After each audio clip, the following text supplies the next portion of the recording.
Uncensored, no-holds-barred talk. 24 hours a day, 7 days a week. This is Global Reality Radio Network. September 19th, 2011 marks 4 years of broadcasting for the Global Reality Show. In that time, we've exposed many important and invaluable pieces of information concerning the global power structure, hidden and occult text, ancient archaeology, secret societies, ETs, the priest class, and so much more.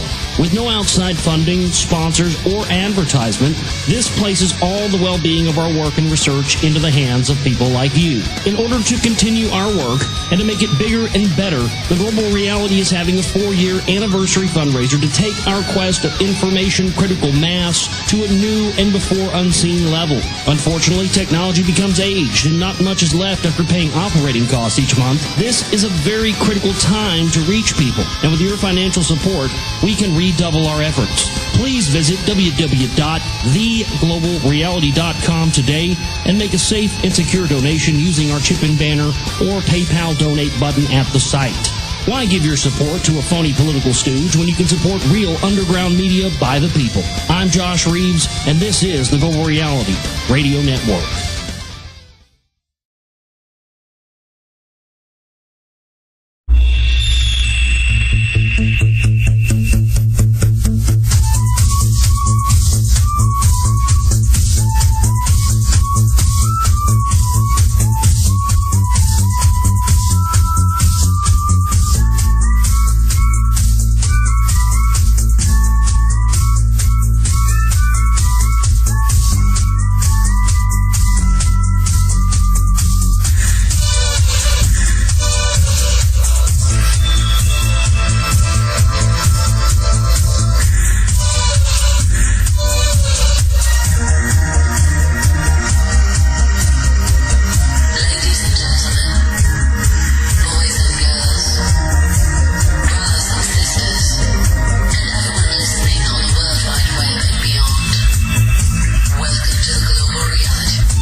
Ladies and gentlemen, welcome to another live edition of the Global Reality right here on the Global Reality Radio Network. I'm your host, Josh Reeves. Thanks for being with us here tonight for another late-night Moonbat edition of the broadcast. Thursday, September 8th, now into Friday, September 9th, 2011. And we are here with you live tonight. Glad you're with us. Hope you'll tell everybody that we're live here at my website, www.theglobalreality.com. That's www.theglobalreality.com. That's where you can find the links to listen to the streams live. You can find all the archives there, all of my documentary films. We're going to have we're going to be stopping the pre-sales on the Secret Volume 2 this weekend. I was going to have Manhydra take that down tomorrow, but I think a lot of people listen to the archives on the weekends, catch up because work, and we're on at late hours. So we're going to extend that until Sunday. So in case people are listening on the weekend to the archives and they want to get a copy of the pre-sales of the DVDs before we stop that, because once we're done here the next 2 or 3 weeks, that's we want to stop that until after we get the rest of all the work done. So there you go. We also would love to have emails from you tonight on the show. Always love to have listener emails at all times. Keep them coming. I love you guys' emails that we get in here, and they tend to take us off in other places, and we've had some good questions and some good stuff lately. I got to be honest with you, sometimes, a lot here a lot lately hasn't happened as much in the past as it has lately, but we've had a lot of, I don't know, I guess what you'd call newbies around, and it always causes problems. I'm glad you're here. And I'm glad you found the show. I'm glad you're listening. But there's kind of stages and degrees you kind of have to go through in the levels of this information, and you never stop. You always go through different levels, and everybody's on a different level at different times. That's kind of been the biggest thing I've ever seen have problems and really cause problems in chat rooms and stuff has been you get, and we don't really have that here. We have some pretty hardcore people here, and everybody here is, now I like that. I love our chatters in the chat room at my website. Come on in there and join us tonight. But oftentimes what you see is people who are at different levels of understanding of this information, and they're arguing with each other over topics and facts and everything else. And generally it isn't because either one is right or wrong, or both are wrong or right, but just simply for the fact that different people at different levels of understandings.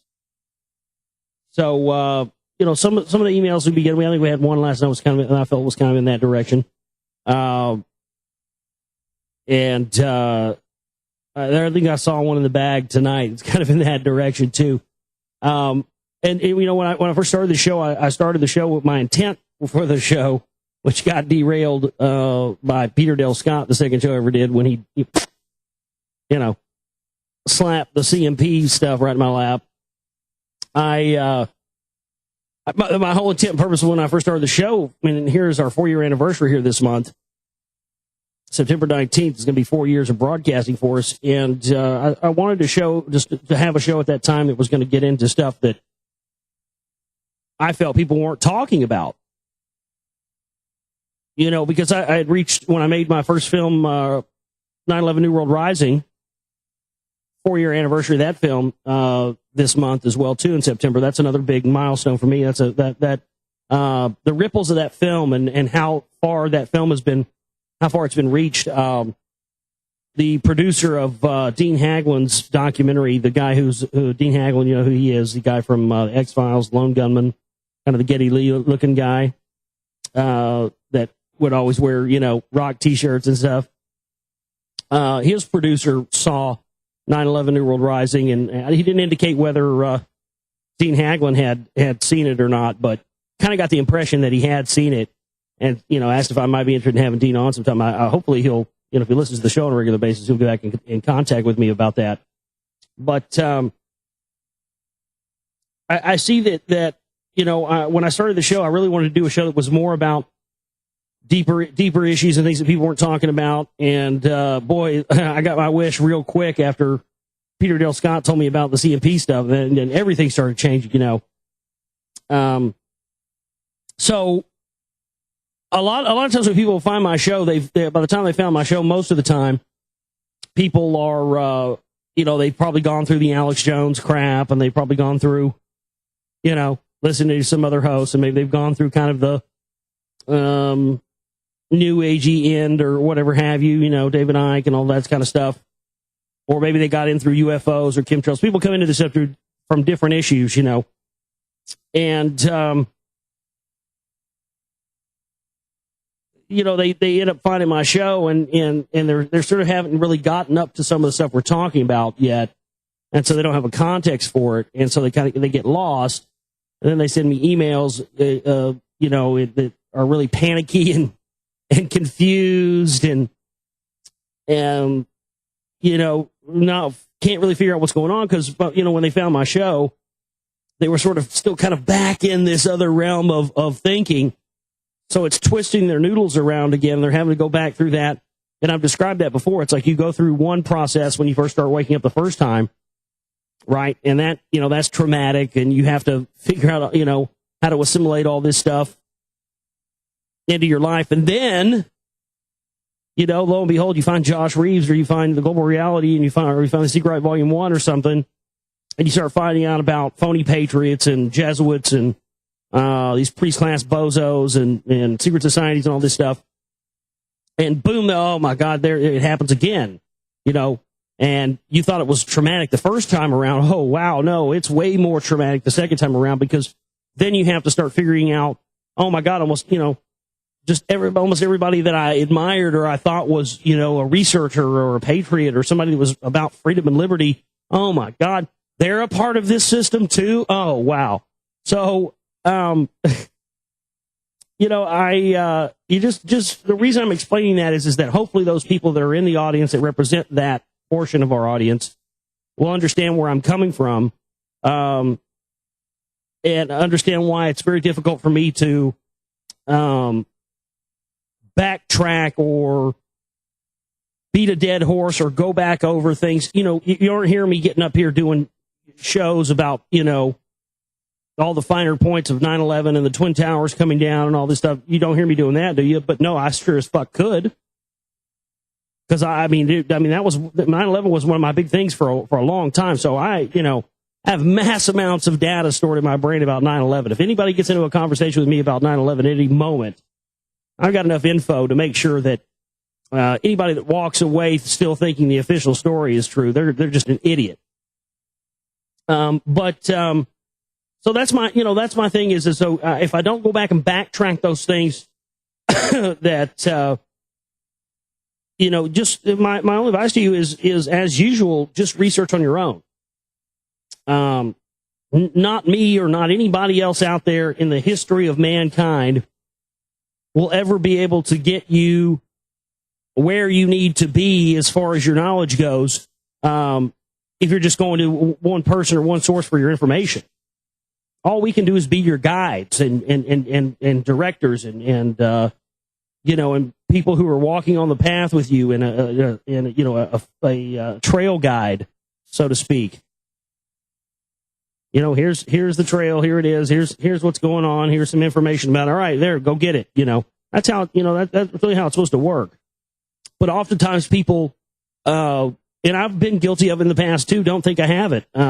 But I can talk about it because it's happened to me before. And I know that it happens to people out there as well.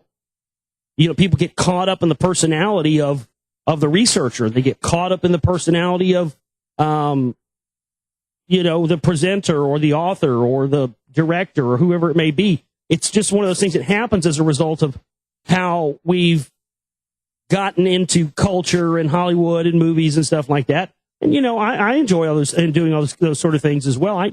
Very passionate about the things that I'm into. I'm passionate about the directors that I like and the directors that I don't like, for sure. And I'm passionate about musicians that I like and the music that I like. And I'm passionate about producers of music that I like.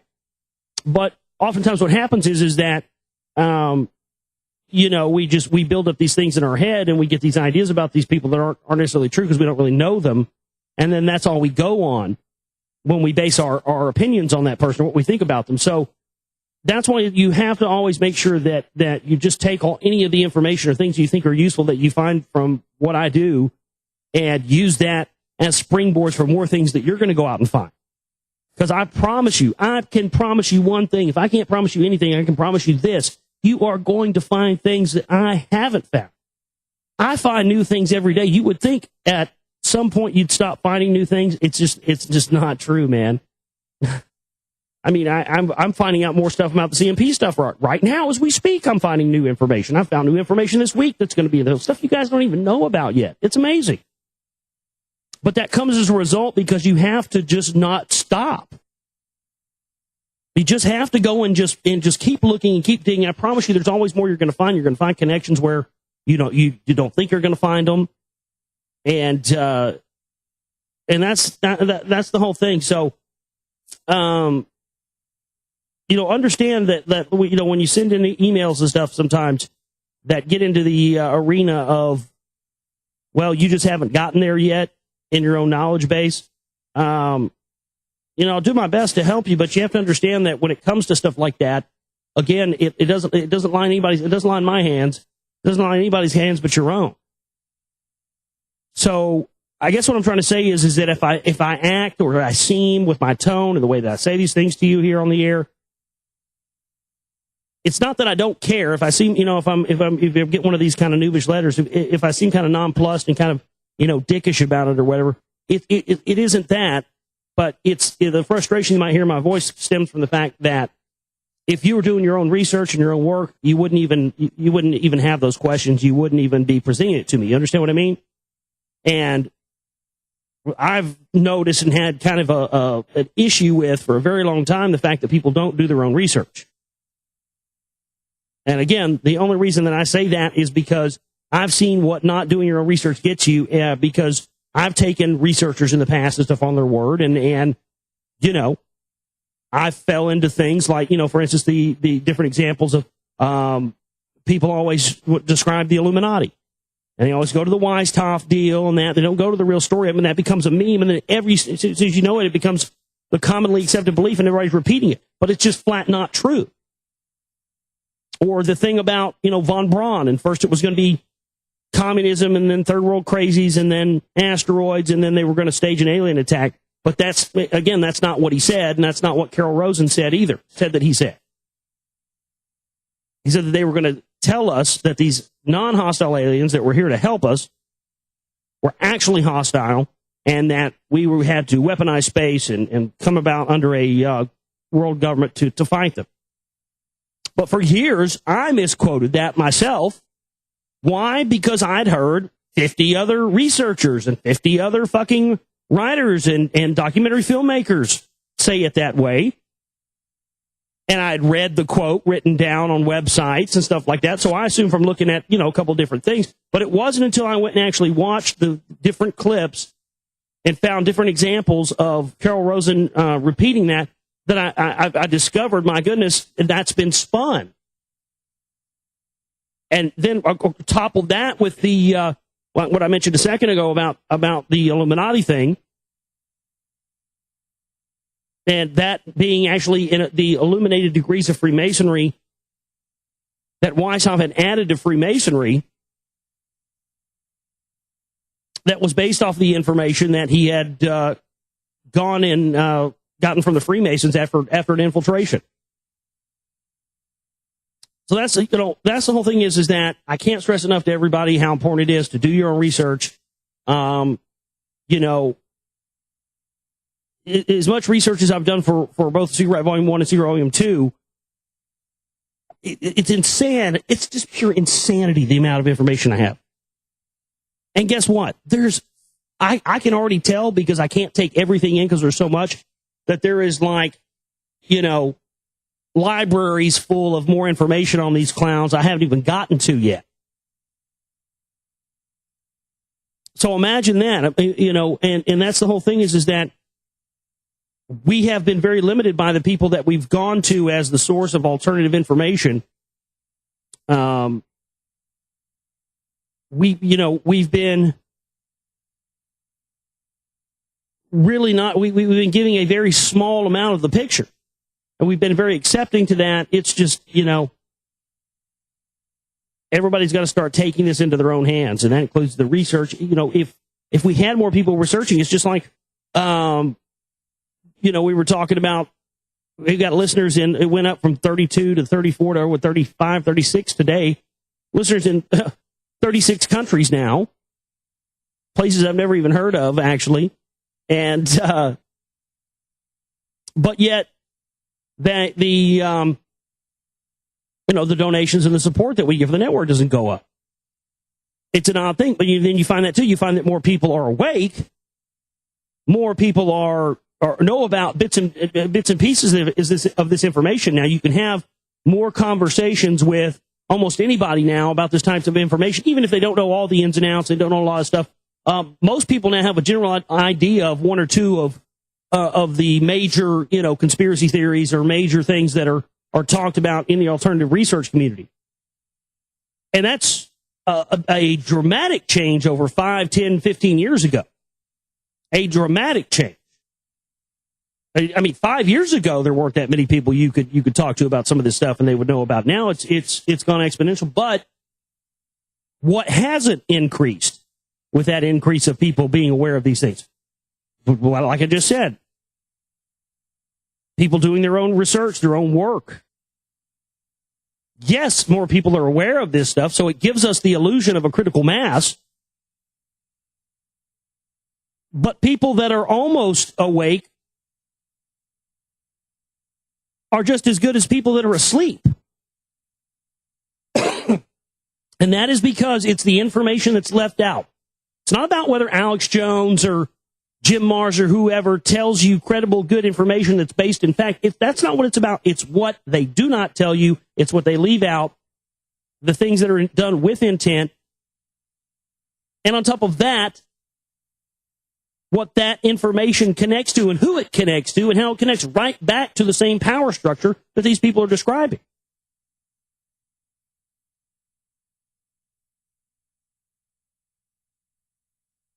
Let's see what kind of emails we have here tonight.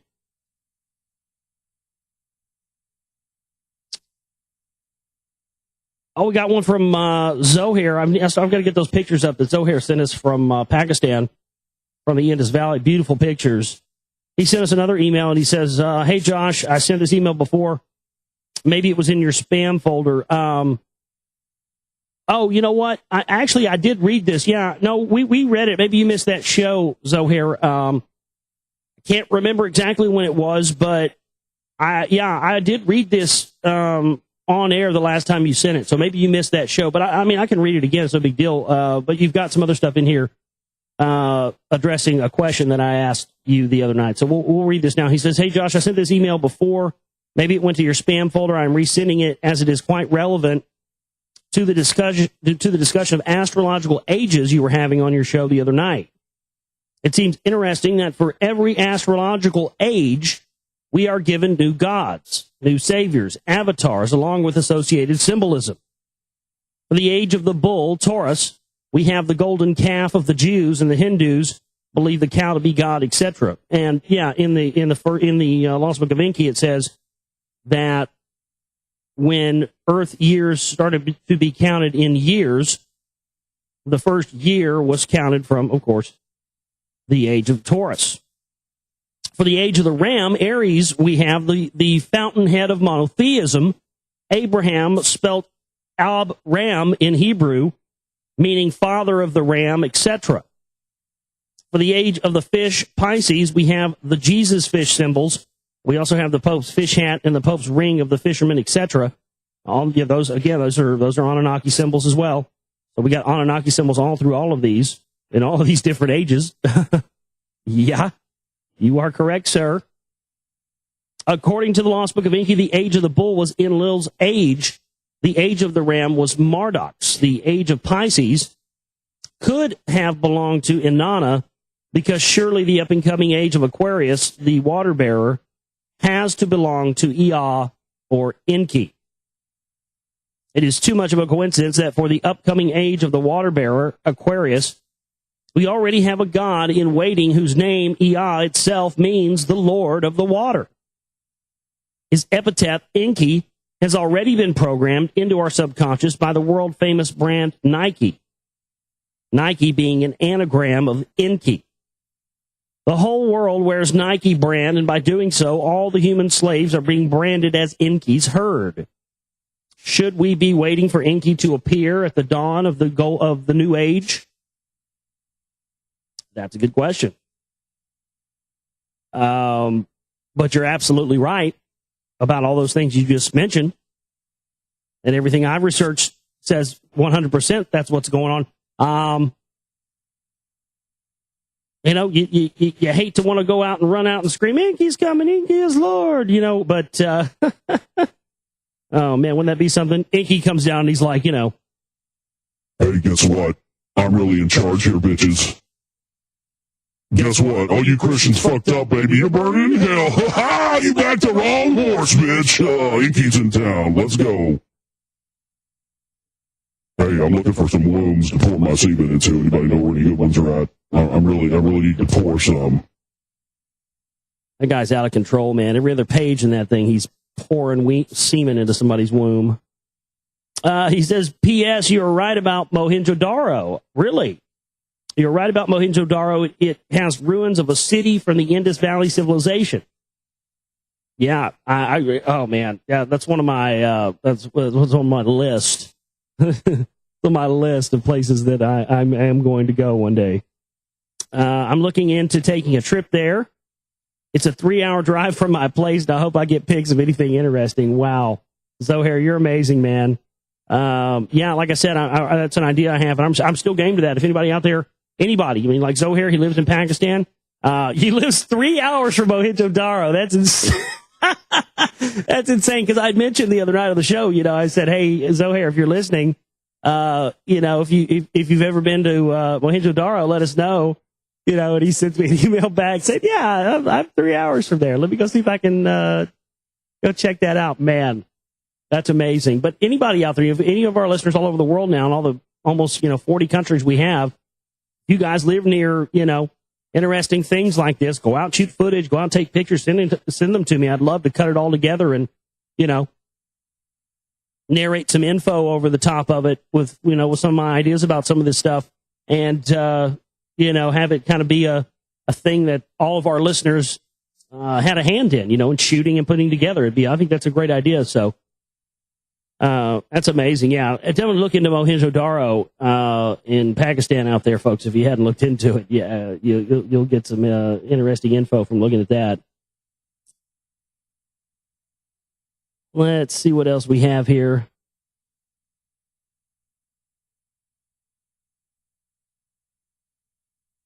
Hi, Josh. I'm an Irish listener fascinated by your show and reading of the Gods of Eden. My question is concerning alternative Christians outside the Patriot and Truther communities like Fritz Springmeier, John Todd, Mark Jungwirth, and Chris White.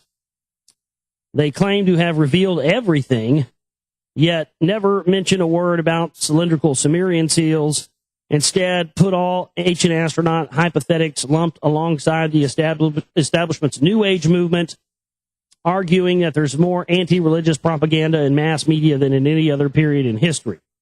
Regards, Mark from Ireland. What is going on in Ireland, man? Getting a lot of, he says, P.S. Sorry if this annoyed you. I typed the wrong address or haven't desired to answer this question on air. Oh, did you send it before?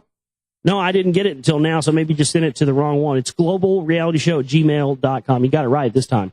Well, that's awesome. I mean, I've just gotten a lot of emails lately from people in Ireland. It seems there's a lot of listeners in Ireland now. That's great. But, yeah, I don't know. Fritz Springmeier I'm aware of. They set him up and he did some time. So, yeah, I don't know if he's a bad guy or not. I haven't been able to find any holes in his research that I've seen. So, as far as Fritz Springmeier is concerned, I don't have any beef with him.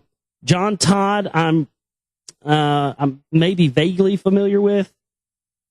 Was John Todd the guy that claimed he was in the Illuminati? If that's him, then I am familiar with him. I don't really have an opinion on him, to be honest with you. Mark Jungwirth, I don't have an opinion on. Chris White, though, that's a grade A piece of shit right there. A grade A piece of shit. He'll clip this out of the show now and put it on his pathetic YouTube channel and claim that I gave him press. But yeah, he's a real cocksucker. He's one of these totally brainwashed Christian guys who, in my opinion, is a total plant, a total fed. We've all known about plants and feds and the Truth and Patriot movement for a long time.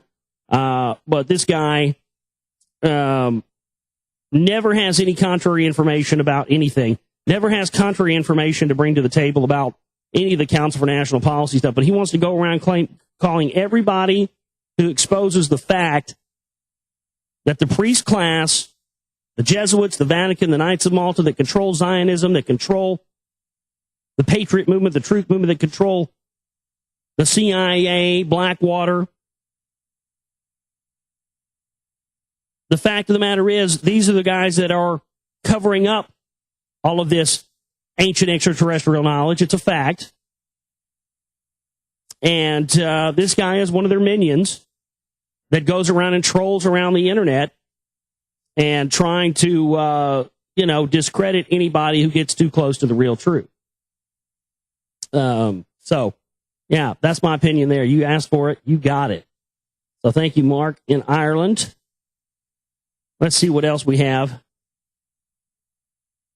here tonight. This is from Ale. Okay. I like your documentary on Oslo. I enjoy Alex Jones sometimes, but wonder if he is there for disinformation. Yes, he is. He says some interesting things. Oh, this is the one I was talking about. Yeah. I think this is a newbie. And that's fine. I'm glad you found, that's great. I'm glad you found the show. I'm not really used to that. Most of the newbies, most of the time when we get newbies, it kind of, people are, they're kind of freaking out and panicking out, which is, it's okay. It's fine. You'll get over it. You'll get past it. Usually we get people that have sort of been hardened researchers, but, so we get some of these sometimes. I mean, he says some interesting things and he sometimes his ego seems to get in the way. It's just so hard to trust anyone's views. That's why you don't trust anyone's views. You listen to their views and you take the information you can take from it and check it out and verify it and back engineer the puzzle pieces and see if the puzzle pieces fit in the same way that this person related to you. And if you find that they do, in fact, in your opinion, back engineer and retrace that puzzle all the way back to all the pieces fit together, then, hey, there you go. You got something to go with. But trusting anyone's views unchecked is very dangerous. I've done a lot of internet research, and Alex Jones is huge and similar views as mine, but in some ways he's slightly off, right? And that's when you fall into his mind control trap, you inadvertently allow yourself to kind of just go along with the things that are slightly off about it. I know, again, because I was there. That's why I could talk about this and advise people that are going through that same thing, because I went through it myself. And no kidding, man. I've never fallen into cults or any of that stuff. But I'll tell you this: the brainwashing of Alex Jones that I experienced was absolute brainwashing, and it was like mind control. Because it's not until you come out of it that you can see it. And that's the whole thing is, because I was always, when I first started listening to Alex Jones, I kept hearing these guys talk about guns and gun rights and we want to be half-ass commandos, weekend warriors. And I hear guys talking about guns and militias and all this shit. And I'm like, wait a minute. What is this fucking Rambo horse shit? I started researching this stuff because of conspiracies and the Kennedy assassination and UFOs. What are these half-ass commandos talking about, the Lord's army and fucking, all this shit about the end times coming and what?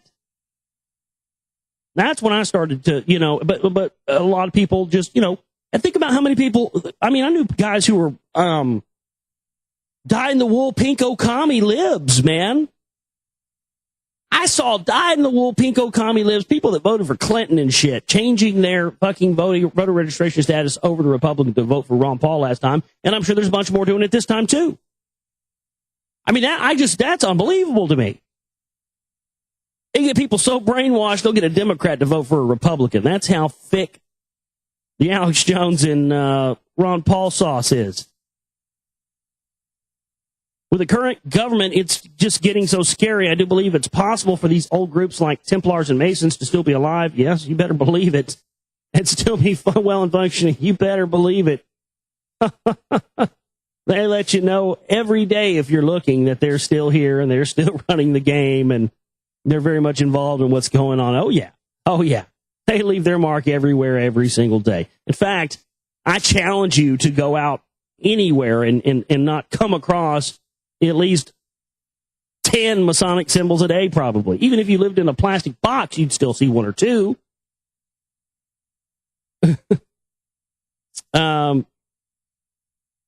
I believe the old groups like the Masons and Templars are still to be alive, functioning this century, even carrying on with their silly traditions and numeric meanings. Well, let's silly traditions and numeric meanings. Well, yeah, silly traditions and numeric meanings to you, the profane. To you without the eyes to see. To Freemasons, they're not silly traditions and numeric meanings. They're not silly at all. Now, the intent and the purpose behind them and what they bastardize it and use it for, that's a totally different discussion. But understand this. Magic or Freemasonry or any of this stuff, none of this is negative on its own. That's how we're conditioned into, everything's bad, everything black and white, blah, blah, blah. But we live in a dualistic state. The alpha, the omega, everything existing all at once. And so what they use these, as you put it, silly traditions and numeric meanings for, they use what are supposed to be used to divine energy that uplifts the human soul and uplifts the human spirit and actually allows us to elevate our consciousness and our physical bodies themselves. they've turned that around and reversed that so that they have negative, dark meaning and fear. They put it on the back. I mean, my God, if that wasn't true, you wouldn't have Masonic symbols on fucking money, ladies and gentlemen. So be careful with that. That's what I'm saying. You know, I'm not trying to criticize this person. I'm trying to be as nice as I possibly can while reading the email and answering their questions. But, you know, I just got to say this is definitely, a person who's probably a newbie.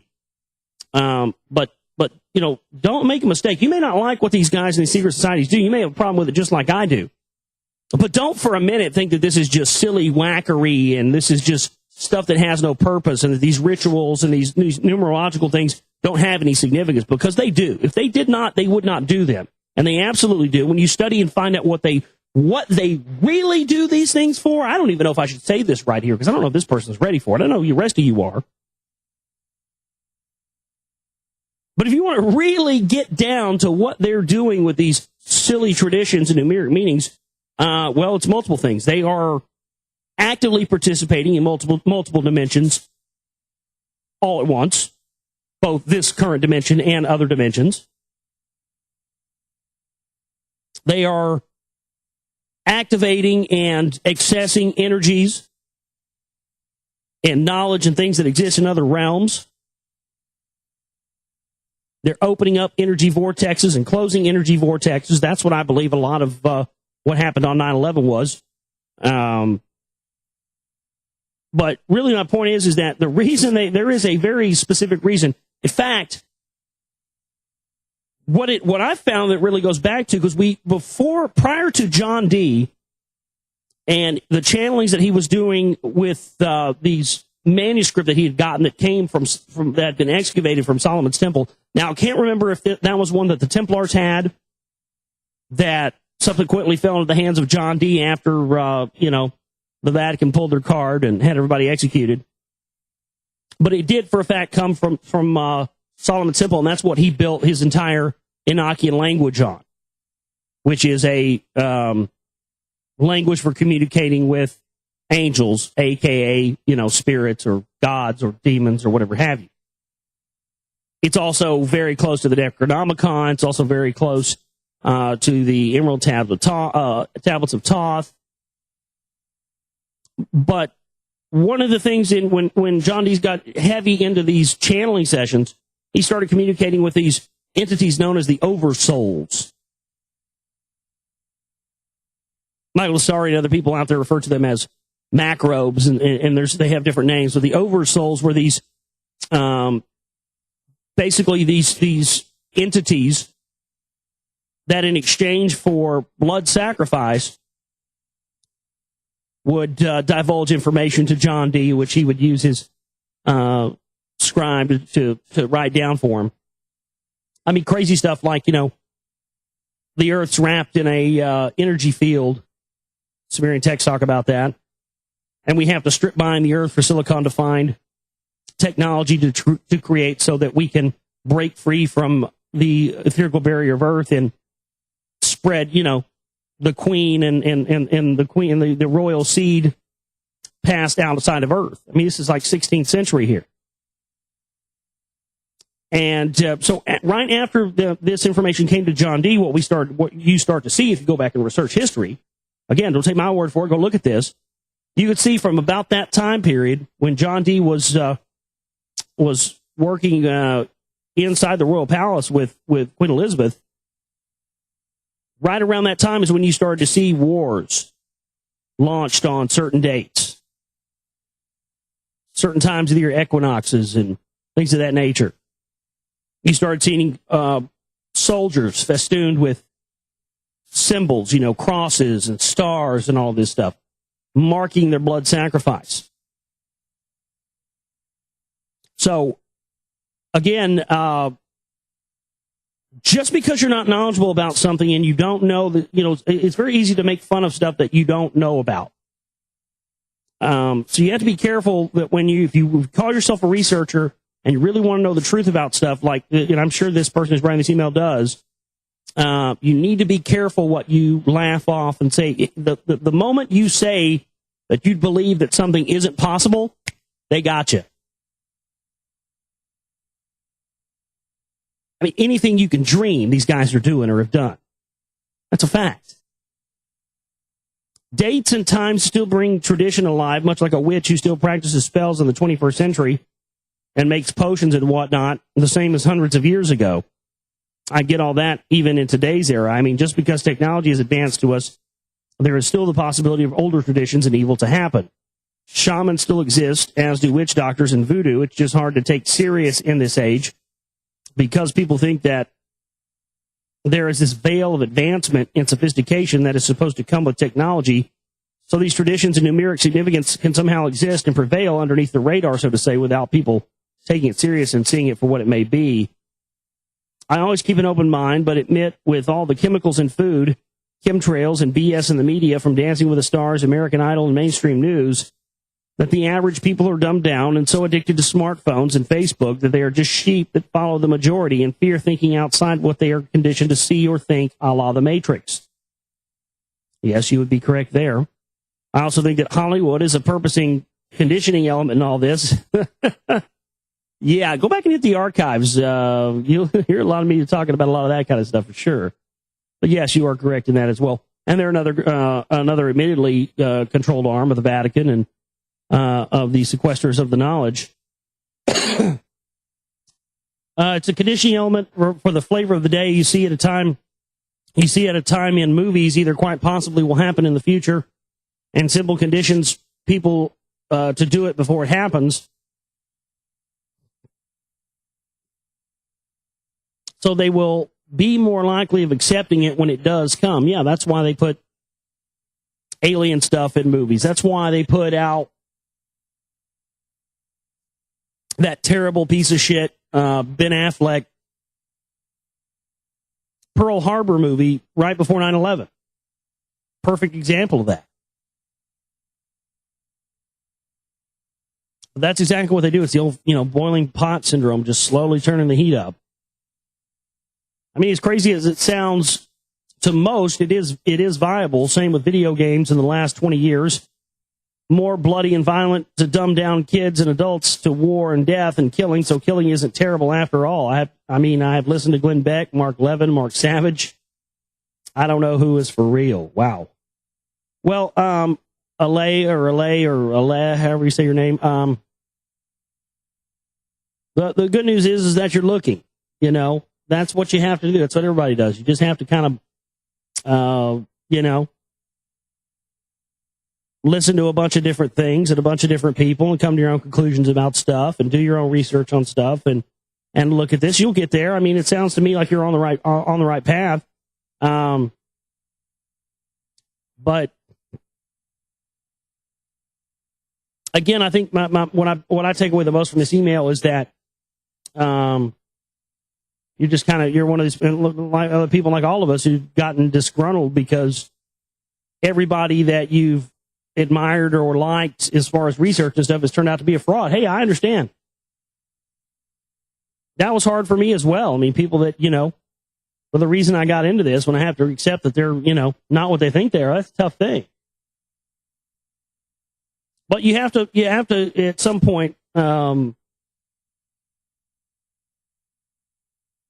really sort of come to your own conclusions and your own ideas about what your goal is as far as, why do you care about all this stuff? I mean, not just because of what goes on in the world or anything else, but I mean, in particular to you and your life. How is it serving your life for you to look into it? I mean, for me, that's an easy question for me. I know that. I've talked about that many times throughout the show. I mean, this is my problem is I didn't know how to focus and figure out enough what my calling was. And then once, I started doing this and making films and everything, it sort of came about. That's what it was. But if your goal is to be knowledgeable and just have information and want to know the truth, then you have to put all your priorities into that goal. And if, as you mentioned, Glenn Beck and Mark Levin and Michael Savage and Alex Jones or whoever, if any of those people, whoever they are, if those people are standing in your way and they're standing in your way of you getting the truth, then don't pay them any attention anymore.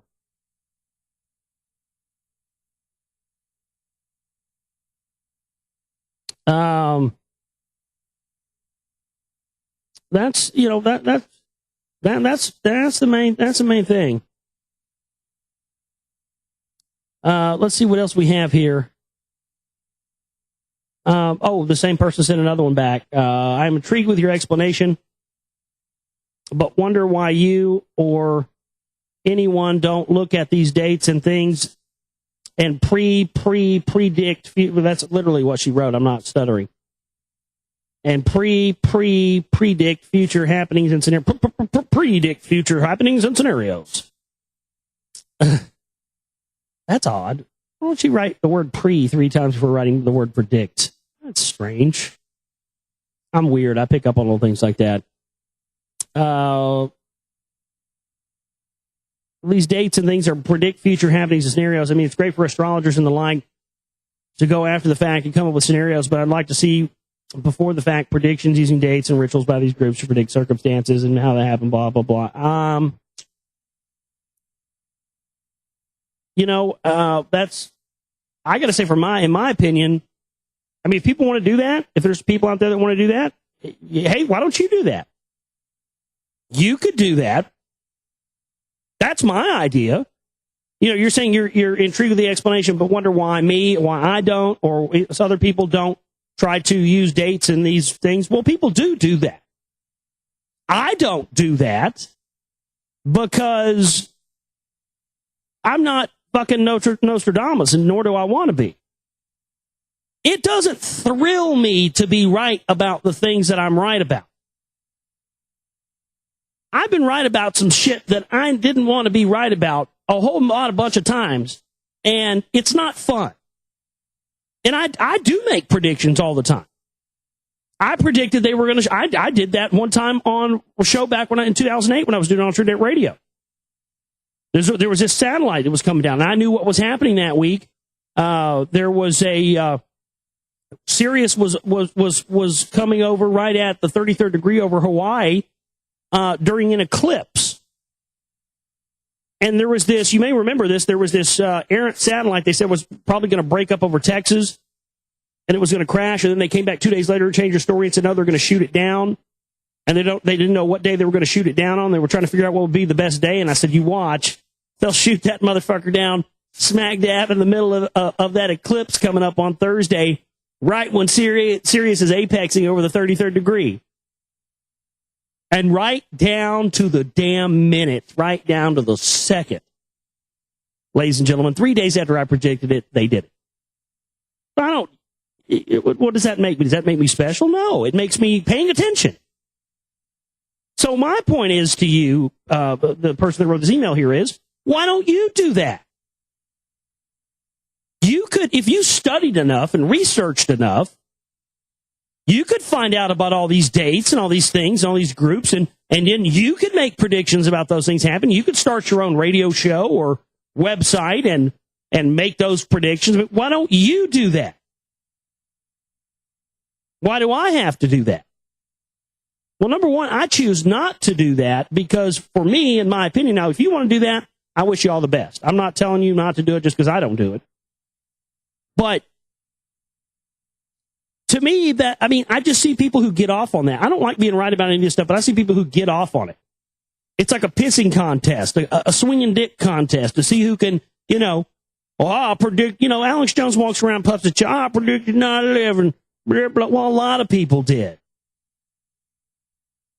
A lot of people said that there was going to be a terrorist attack on it. A lot, you know who those people were? People that were paying attention. But it doesn't make one person more special than another person because they predict one of these things is going to happen. But if you're somebody like me who is, in my line of work, having credibility with your information is very important, not just for the people that are taking your information, but for yourself. If you're not going to be credible with information to yourself, then you're not sure as fuck not going to be credible with information to your audience. And I just think there are people that do that all the time, and I don't see that it serves any good, in my opinion, because it just gets people panicky. People run around making predictions. How many predictions have we heard? I've heard everybody from Freeman to Alex Jones to, I just can't even tell you on and on the people I've heard make predictions. the world is absolutely going to end on this day in October, and then nothing happens. Alex Jones literally went on his show one time, I think it was like 2006, and said, in October, the shit's going down, it's over, we're all getting nuked, we're going to die, that's it, and nothing happens. The guy's done this over and over and over and over and over again. And it becomes the boy that cried wolf scenario. You know, you can get up and say, because look, the scenarios and the opportunities for these type of events, for rituals or for, you know, mass murders or false flags, these conditions exist all the time. And not every time that there is one of these celestial events or dates or what have you, or, you know, equinox or whatever it may be, just because these guys are not flying airplanes into buildings on TV doesn't mean for a second that they're not doing stuff that you never hear about on those dates. So, you know, for me, from my standpoint, I think that it's bad news to go around making predictions about stuff that you don't have factual information to back up, because you can get people in a panic, you can get people all scared, freaking out, and then nothing happens. And then what happens after a few times of you doing that? Well, eventually, and this is what's going to happen with Alex Jones, I'm telling you, and it's going to get a bunch of people killed. I've been warning people about this for almost 4 years now. Eventually, something real is going to happen, and everybody is going to know by that time what a fucking blowhard Alex Jones is. Most people already do. And what's going to happen? Oh, that's just, you know, there's Jonesy again, flapping his gums. He told us we weren't going to be able to get out of the United States past Wednesday when the swine flu broke out. No shit. Thursday comes, Friday comes, still no problems anybody getting in and out of the United States. But is he ever held accountable for these things that he says, I'm following, we got the secret documents. You can't see them, though, but we've got the documents. They're top secret. They're for my eyes only. And if you buy me an enchilada platter, I might consider showing you a little peek. But, I mean, that's, you know, that's all we have to go on. So that's my advice to you. You know, start doing some research and start getting into trying to find, make predictions on your own. There you go.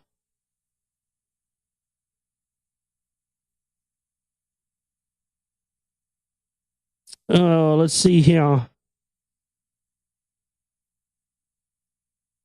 Let's see what else we got tonight. It's like that's all we got in the mailbag tonight.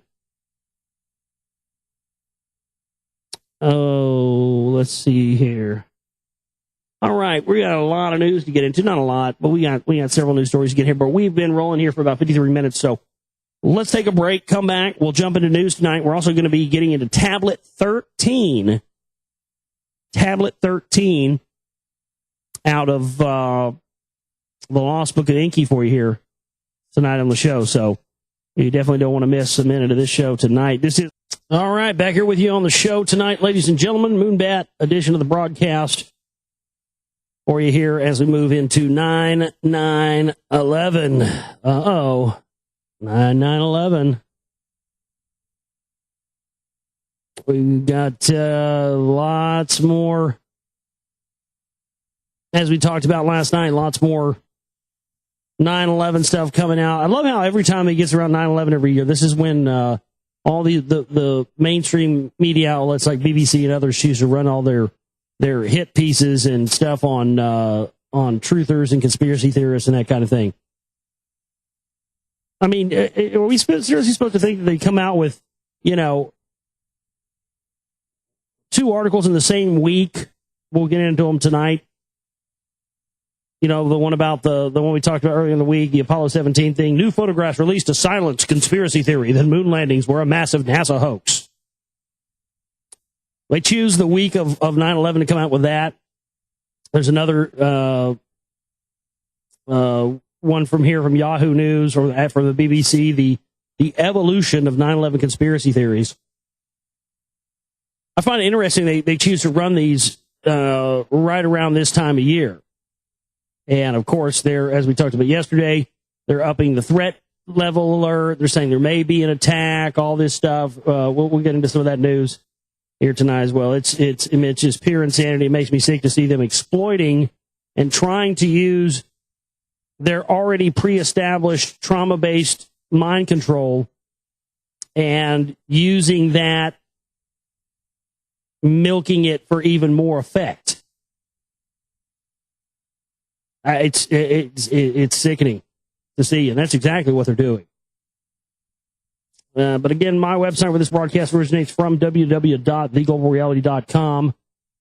You can always email me anytime, globalrealityshow@gmail.com. Send those in over there. It's our 4-year anniversary this month, and I'm going to try and have on some, want to get some guests on this month, and want to maybe have some of the guests I've had on in the past and kind of get some big guests on. But I am also right now taking suggestions. So if you have suggestions for big guests and guests you'd like to have on the show in our 4-year anniversary month, this month of September, please email me, globalrealityshow@gmail.com. Let me know, people that maybe I've interviewed in the past, hadn't had on in a while, people I haven't interviewed. Please send me suggestions. One person said suggested that I interview Randy Quaid, the actor. Shitter got full because of he fled to Canada. Said that people are trying to kill him and his wife, and other people have killed his friends, have been killed in Hollywood for their royalties and stuff. And I 100% believe him. I've heard the man talk about it. I don't think he's crazy at all. I think he's 100% telling the truth because, I've seen evidence of this stuff in my own research, so I know that it goes on. I know it happens. And but I don't know how to get Randy Quaid on the show. But yeah. But anyway, if you have any you want to send, if you'd like to suggest for me to have on, please send those over, globalrealityshow@gmail.com. So yeah, two articles this week pertaining to, anti-conspiracy theory stuff. Just like I was talking about the other night,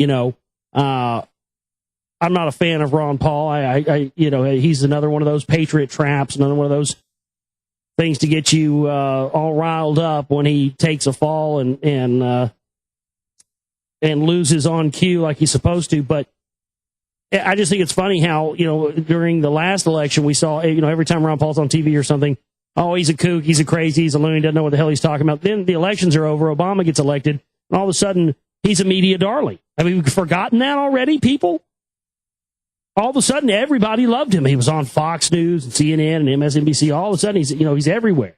I saw the motherfucker on the Joe Scarborough show one morning, and Ron Paul was on there with fucking Zbigniew Brzezinski. And boy, let me tell you, Ron Paul was really bowing down to him like, yes, master, yes, man. You could just see the mannerisms to him. Oh, man. That was interesting to watch. But, and so now that the elections are going on, we have debates and stuff. The same thing. They're running the same playbook they ran last time to a T. Now they're back to calling him a kook and a crazy, and yet he's winning every poll at the end of all the elections. They're running this stuff with the same book. But this time the stakes are higher. This time the stakes are higher. Like I said, somebody's going to get shot. I don't know who it is. Somebody's going to get shot. Maybe somebody on the left is going to get shot. Maybe somebody on the right is going to get shot. But either way, they may shoot Obama and cause all the blacks to go crazy and want civil war. They may shoot, Rick Perry or Ron Paul or somebody, or rig the election and make it obvious they rigged the election or something like that. And then all the right wingers and the crazies will want to go ape shit. But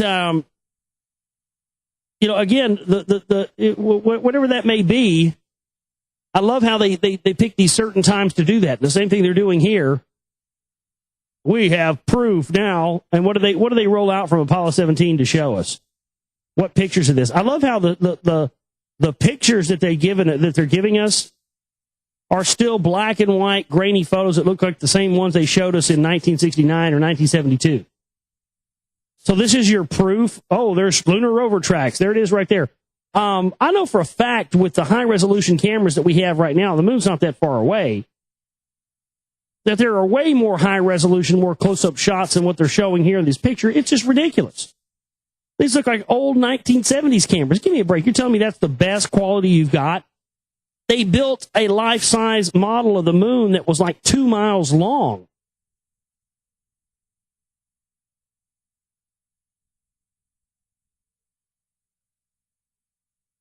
Let's see what else we have here tonight.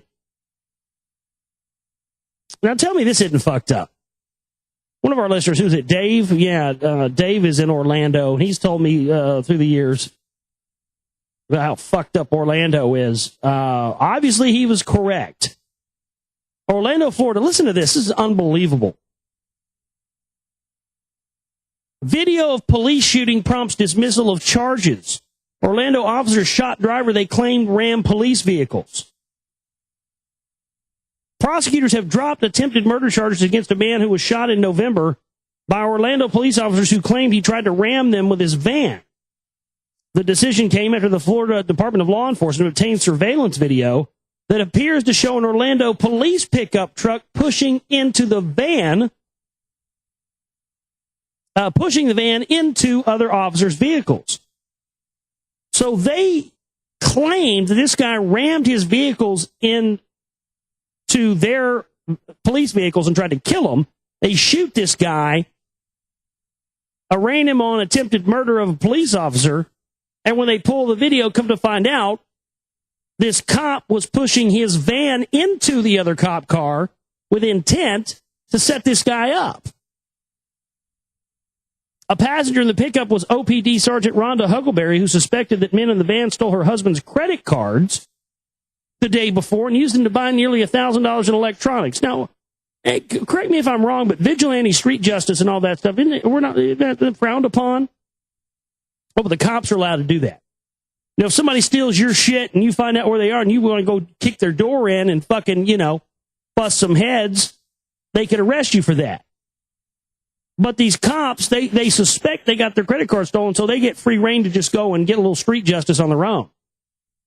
Orlando police told Local 6 that there is no policy preventing officers from investigating crimes in which their husbands or other relatives are victims. Well, that's fucked. Orlando Police Department is conducting an internal investigation of an undisclosed number of the dozen officers involved in the takedown in the Target parking lot on East Colonial Drive on the Sunday before Thanksgiving 2010. The department would not comment at the time. Orlando Police Department said the van's driver, Rogelio Cortez, tried to ram the van into its officers, but the Florida Department of Law Enforcement, asked by OPD to investigate potentially fatal police shootings, found evidence that was inconsistent with some of the officers' sworn statements. The FDLE forwarded its findings to the Orange Osceola State Attorney's Office, which dropped charges of attempted murder of a law enforcement officer and other serious felonies that could have led to life sentences. Prosecutors have declined to take no action. Prosecutors have decided to take no action against the officers. That's the key kicker of the whole thing right there, isn't it? This guy has been sitting in a jail, booked for the crime of attempted murder of a police officer and all this other stuff, evading arrest, which he absolutely, positively did not do. This happened November last year.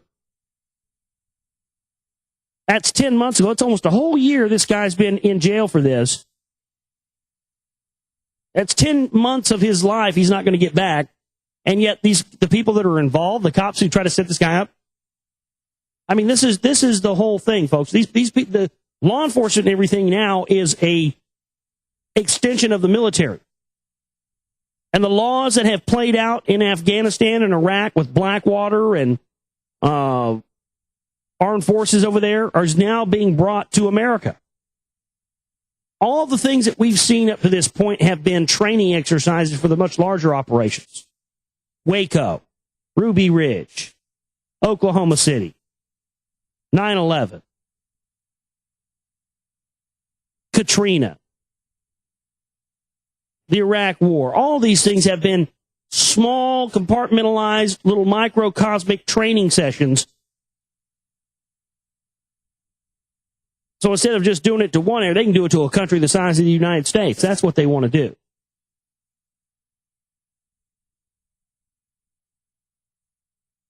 Here's that, I'm not going to get into this. It's the same old fair bullshit stuff that just is there to enrage truthers and get them mad and pissed off. But the name of this hit piece from the BBC, The Evolution of 9/11 Conspiracy Theories, and it's kind of a greatest hits thing that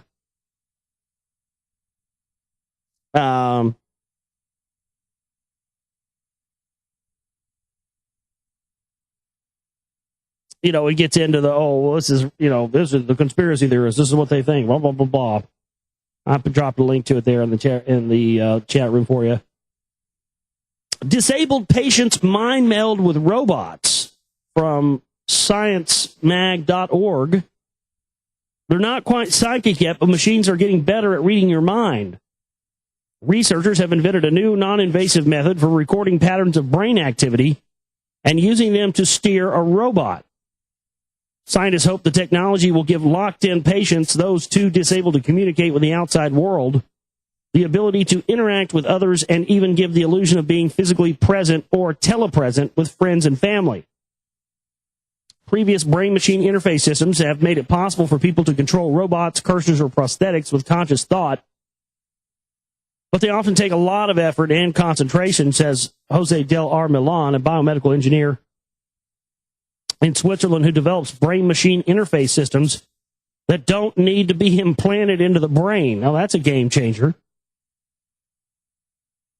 Before, they had to put it inside of your brain. Oh, no, not possible now. Not even necessary.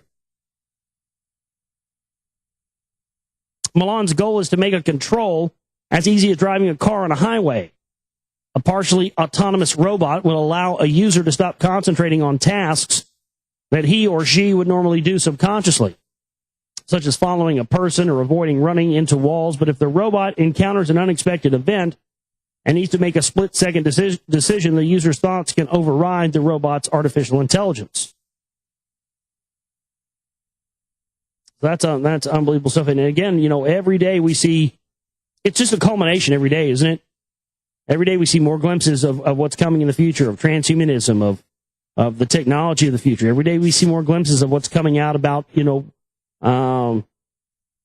extraterrestrials, either real or not real or whatever have you, and ancient knowledge. Every day we see more and more glimpses of this.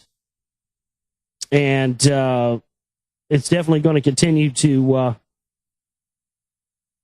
propagate as we push forward into time.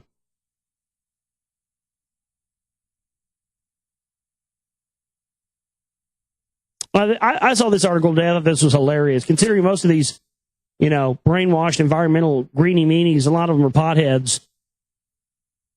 But listen to this environmentalist horseshit here. Not so green, marijuana growers consume 1% of the national electricity consumption. Marijuana hue notwithstanding, it's not exactly new school green. In fact, it's the worst drug for the environment. Marijuana growers use $5 billion worth of electricity to power light bulbs, fans, dehumidifiers, and whatever else it takes to grow weed. That's 1% of the national electricity consumption. Now listen to this. Not only that, but smoking a joint is worth 2 pounds of carbon dioxide emissions. Can we see some hard data on that, please? Folks, we've got the secret documents, but you can't see them because they're secret, folks. But you can trust me, folks. We got the documents.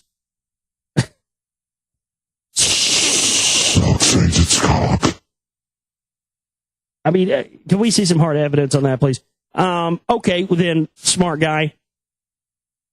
How much carbon dioxide emissions does one chemical-laden, formaldehyde-laden fucking Philip Morris cigarette contain? Because, see, those are legal, but we don't have any of that data, or they certainly are, not that I can find, and not that they're offering up here in this article.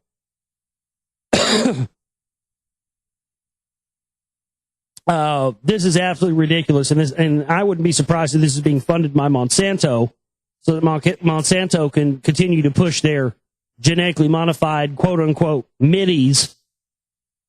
If you hear people, those of you out there that smoke marijuana, if you ever hear anybody offer you middies or mid-range stuff, do not buy that. It's a fact that is genetically modified. Monsanto, Merck, I think Pfizer, there's 3 or 4 of the big pharma companies now that have patents for genetically modified marijuana. We covered the story here on my show. It came from Yahoo News, the Associated Press in Colombia. They're growing all this stuff now. And you're going to start to see this kind of propaganda, because that's how they're going to make marijuana legal. They're going to propagandize people who grow stuff indoors. They're going to say that, it uses electricity, it's not environmentally friendly. Well, when people start using free energy devices and solar and that kind of stuff, is that argument still going to stand? And as long as cigarettes are legal, the idea are still legal, and as long as burning coal and dumping toxic waste into the ocean is still legal, 2 pounds of every carbon dioxide worth of carbon dioxide emission every time you smoke a joint, I have to say that's worth it. I think that's pretty fair. But that's exactly what they want to do. They're going to make it legal so they can push the GMO, genetically modified stuff on you and control the market and make trillions in taxes off of it.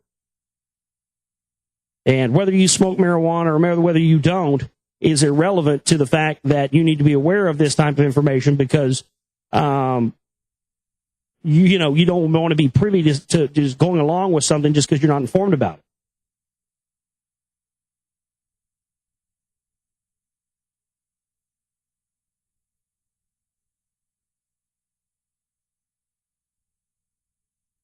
Federal authorities probe possible terror threat around 9/11 anniversary. They're saying they have credible evidence of a truck bomb. Federal authorities are warning local law enforcement agencies of a potential terrorist threat involving car bombs that could coincide with the 10th anniversary of the September 11th attacks. Several sources told Fox News on Thursday the Department of Homeland Security confirmed that it had information about a specific, credible, but unconfirmed threat. And the White House said President Obama was briefed Thursday morning, has been updated throughout the day. Local law enforcement officials have been on alert for any potential threats timed for the 9/11 anniversary, but intelligence on the threat identified Thursday was described by one official as noteworthy for seeming more than aspirational. So they're saying that these may be truck bombs or things that are on, and that's something I've been saying for a long time. The next attack is either going to come on trains or on trains and on trucks and cars. It's going to have to do with further locking down the transportation system. You think you've been up in arms about scanners in the airports and full body scanners in the airports and checkpoints in the airports and going through and being scanned? Oh, Bubba, that's you understand? That's what all this is for. They're going to use the railways. They're going to use something to involve highways and trucks. That's going to be involved in whatever the next phony attack is, because they want to be able to control all the highways, all the roads nationwide, biometric identification. Already here in Dallas, where I live, we have the Centra owned toll roads that Giuliani and Rick Perry brokered with King Juan Carlos of Spain. Isn't that nice? Yeah, these cocksuckers get up there on TV and talk about American Constitution, and what are they doing behind closed doors? Perry's going to Bilderberg Group meetings in other countries, meeting with high-level elite. Giuliani and Rick Perry are here in Dallas selling off our existing roads that taxpayers paid for and selling them to King Juan Carlos of Spain legally. And every time you go through one of these, you go through scanners that are paid for and built by Raytheon. If you look up under one, when you go under, you'll see big bold letters on the side of these scanners and tollways. They say Raytheon on them, at least the ones around here do. And, do we have any knowledge about what those scanners actually do when you go through them? They say they scan the radio frequency ID on your toll tag or your license plate. Because if they don't even have the pay with coin option anymore, the toll roads around here, you either have to buy a toll tag from them at X amount of dollars a month, or you get tagged by a camera by your license plate, and they send you a bill in the mail. They don't give you the option to pay with coins anymore. So the person earlier was talking about prediction that. Yeah, here, I got a prediction for you here. There you go. There's one. There's going to be a quote-unquote phony terrorist attack that's going to be probably blamed on Iran. That's going to involve the transportation. They get the planes locked down. They can get the roads and the railways and everything locked down the same way they got the planes locked down. You'll go through checkpoints. You'll go through full car scanners, like the body scanners. Full car scanners. Well, they'll scan everything in your car, see if you've got drugs in there, large amounts of cash, large amounts of weapons. Because, you know, if some Mossad agent, CIA agent / MI6 agent that they'll tell us on TV is a quote-unquote terrorist, radical Muslim extremist, and one of these guys backs a truck up to the Sears Tower in Chicago with a mini nuke inside, and they spin the narrative on television that, well, we see that they came here and they came up through Mexico and came up through here and they came through these highways. You know, if we'd had checkpoints and scanners at every border for every state, then, you know, this wouldn't have happened. And boom, we'll have them in 6 months. I don't know when that's going to happen, or even if it is, but I'm telling you this, if I was them, that's what I'd do. And you have to look at this I mean, if you want to make predictions, you want to see what they're going to do next, that's what you have to do. You have to put yourself, forget what you would do. Forget your morals, forget your beliefs. You have to step out of what you believe, what you would do sometimes, and look at it from the standpoint of what they would do and what they believe. And that's where you're going to be able to find clues and things that, you know. But if you're losing sleep, you know, thinking you're going to be able to predict every event the NWO is going to pull off, I'm sorry, man. That's just, you're going to be fighting a losing battle there. Oh, man, I love this. You know, I talked about earlier. I don't always like being right about this stuff, because some of the stuff when you make predictions or you say, hey, this is going to happen, and it comes true, and you wish it hadn't. But boy, I love when stuff like this just proves me right, though. Mel the Jesuit Gibson. Mel Gibson's father, former Jesuit priest Hutton Gibson. Alex Jones happens to be friends with their families. Oh, wow, and more Jesuits that Alex Jones just happens to be friends with. Not to mention, you know, his uncle and his father and the John Birch Society connections there, and McManus from the John Birch Society.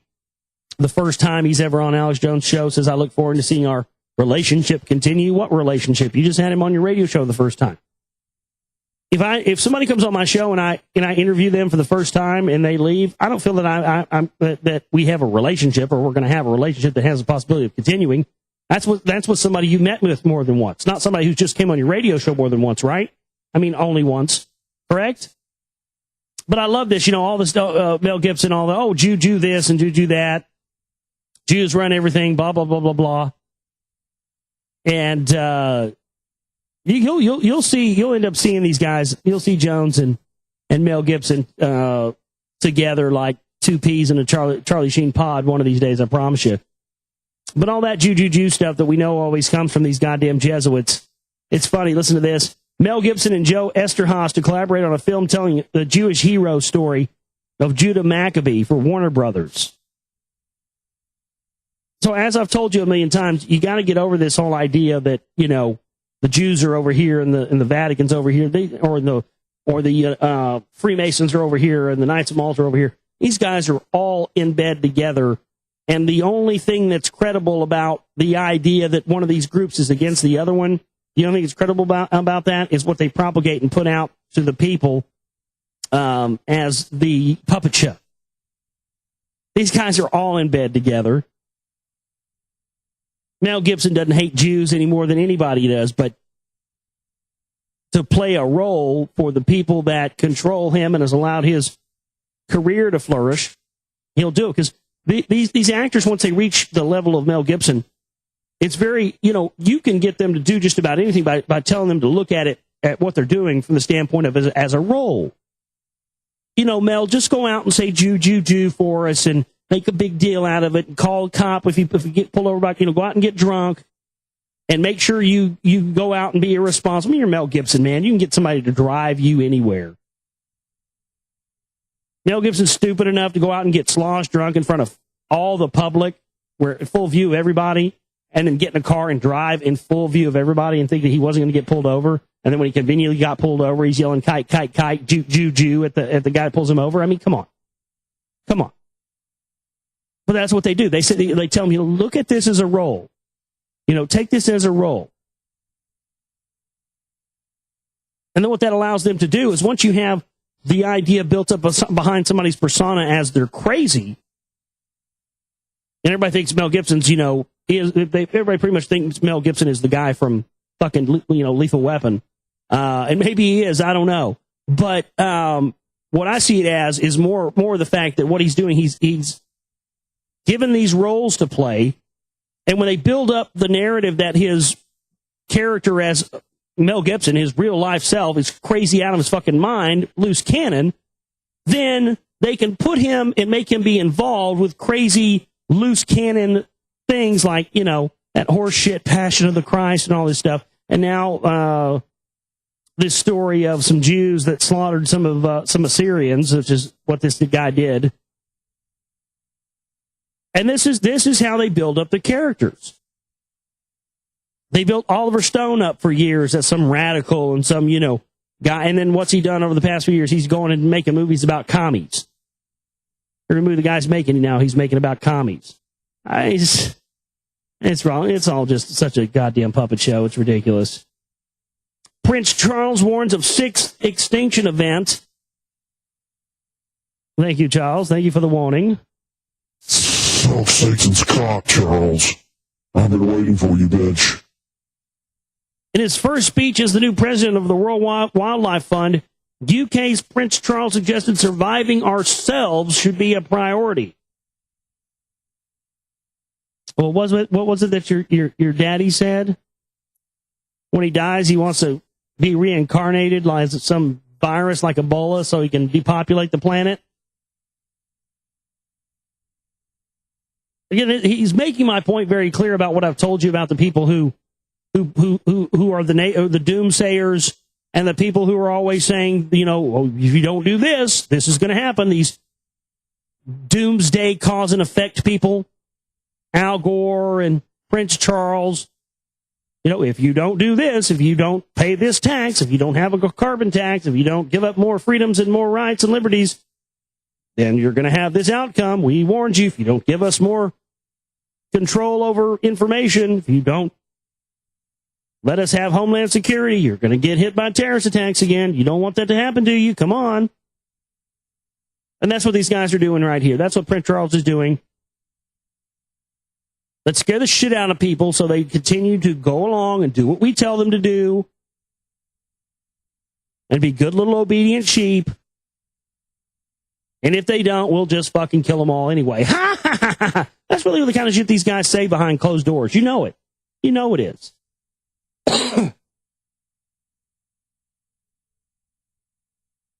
Massive, I don't know if any of our listening audience has been affected by this. Massive power outages out in the West Coast. There's all kinds of chatter going around saying that it was a terror attack. And they've come out now and said, no, it was not a terrorist attack, blah, blah, blah. After a widespread blackout hit Southern California, Arizona, and parts of Mexico on Thursday night, San Diego Gas and Electric urged subscribers to activate their family emergency plans, warning that power could be off until tomorrow. Essentially, we have two connections from the rest of the world, one from the north and one is to the east, a spokesman for San Diego Gas and Electric said. Both connections are severed. The outage left over 1.4 million without power, snarling traffic and causing flights to be canceled. Something smells fishy about this. We've seen in a lot of these alien and extraterrestrial movies how they'll fly over certain areas and all the power lines and all the power will go out for miles and miles and miles. How many times have we seen that in alien extraterrestrial movies or TV shows? I know I've seen it dozens of times myself. But something's fishy about this because at first they said they didn't know what it was. Then people were saying it was a terrorist attack. And then they came back later and said, oh, well, it was just some mistake one of our workers made. Yeah. He's a dummy. He took that old valve off there, forgot to put it back on there, and now it went all dead. Yeah, what you gonna do? Authorities cautioned that the outage was not related to an active terrorist threat ahead of the 10th year anniversary of the 9/11 attacks. They speculated that it may have something to do with the intense heat seen across the region in recent days. And techs pinpointed the outage to transfer lines in Arizona. So that's very out there. Well, I know we have listeners in California and stuff in that area and in San Diego. I would say to everybody out there, monitor the websites, ask around. I bet $1 there was probably a bunch of UFO sightings going on right either before or after this outage took place. I'd put money on that. I got to get a drink before I cover this next article. Yeah, it's that serious. This is the kind of stuff that I just can't believe they would still have the balls to put out in news, considering the amount of information that we've had, including clips from testimony from the head of the Transportation Administration under Bush, Panetta. It's in my film, 9/11 New World Rising. You all have seen the clip, right? If you haven't, you can go watch my film and see the clip where he's talking about Cheney. They're asking for the shoot down order from Cheney, whether or not they can shoot down the airplane it's heading for the Pentagon. And Cheney says, no, do not shoot down the plane. And it's getting closer, and it's getting closer, and it's getting closer. And a young man says, does the order still stand? And Cheney whips his neck around and says, of course the order still stands. Have you heard anything to the contrary? Meaning, don't shoot it down. These ass clowns have the balls now, I shit you not, to say that military officials ignored Cheney's 9/11 shoot-down order. So now they're twisting it, saying that Dick Cheney ordered the planes to be shot down. Well, we know, according to Panetta's testimony that we have on tape, that he would not give the order for the planes to be shot down. So now they're pitting this on the military. I mean, this is unbelievable. The lies out of these people. Cold-blooded lies. We have the evidence. Newly published audio this week reveals that Vice President Dick Cheney's infamous September 11, 2001 order to shoot down rogue civilian aircraft was ignored by military officials. No, it wasn't ignored because it was his official policy to not shoot down anything. Not to shoot down military. I mean, my God. That revelation is one of many newly released audio recordings compiled by investigators for the 9/11 Commission, published this week by the Rutgers Law Review, featuring voices from employees at the Federal Aviation Administration, North American Aerospace Defense Command, and American Airlines. The newly released multimedia provides a glimpse of the chaos that emerged as the attack progressed. Most striking of all is the revelation that an order by Vice President Dick Cheney was ignored by the military, which saw his order to shoot down aircraft as outside the chain of command. Instead of acknowledging the order to shoot down civilian aircraft and carrying it out, NORAD ordered fighters to confirm aircraft tail numbers first and report back for further instructions. Cheney's order was given at about 10:15 a.m., according to the former vice president's memoirs. Yes, his memoirs, where how many people have come out and said this guy was absolutely, even Condoleezza Rice. Condoleezza Rice.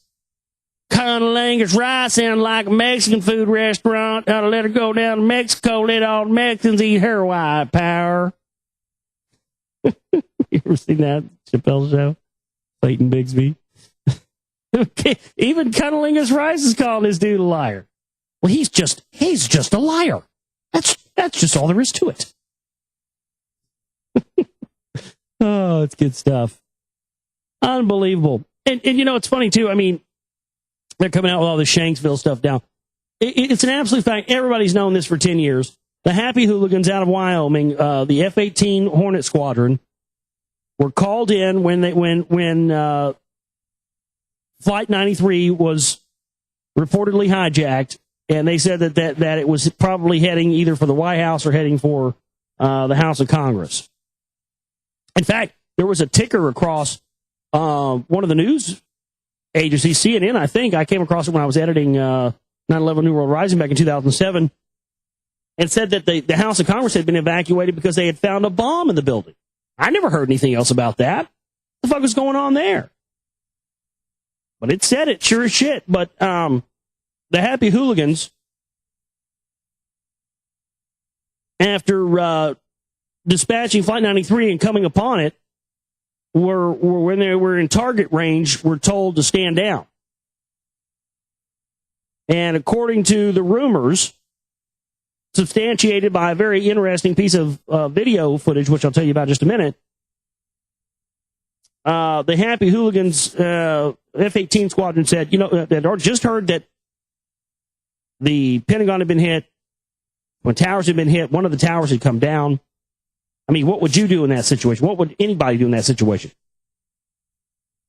You're getting an order to stand down, but you have an opportunity to, you know, kill some alleged terrorists because you're believing what they're telling you. Fuck, you're going to shoot the plane down. And that's exactly what they did, and that's why they found bodies 8 miles away from there. They never found any drops of blood whatsoever, any plane wreckage. They vaporized that motherfucker before it ever had a chance to hit the ground. And the very interesting piece of video footage that I was telling you about is there's a piece of video footage from C-SPAN where all the members of the Happy Hooligans Fighter Squadron are brought up on stage in Washington, D.C. and given an award and a medal for their valor and service on the day of 9/11. That's a fact. You can type Happy Hooligans receive award for 9/11. Type that into a search engine. You'll find it. So if it's true what they say that Flight 93 happened the way it did, and the Happy Hooligans didn't shoot it down, all they did was get in some airplanes and fly up in the air, and they go, okay, we're not shooting it down, and fly home. That doesn't really make them fit for their, you know, service and valor on 9/11, does it? But they sure as shit got an award for it. That's a smoking gun to me. But this is just an absolute lie. Military officials ordered Cheney 9/11 shoot down. My God. How fucking stupid do they think we are?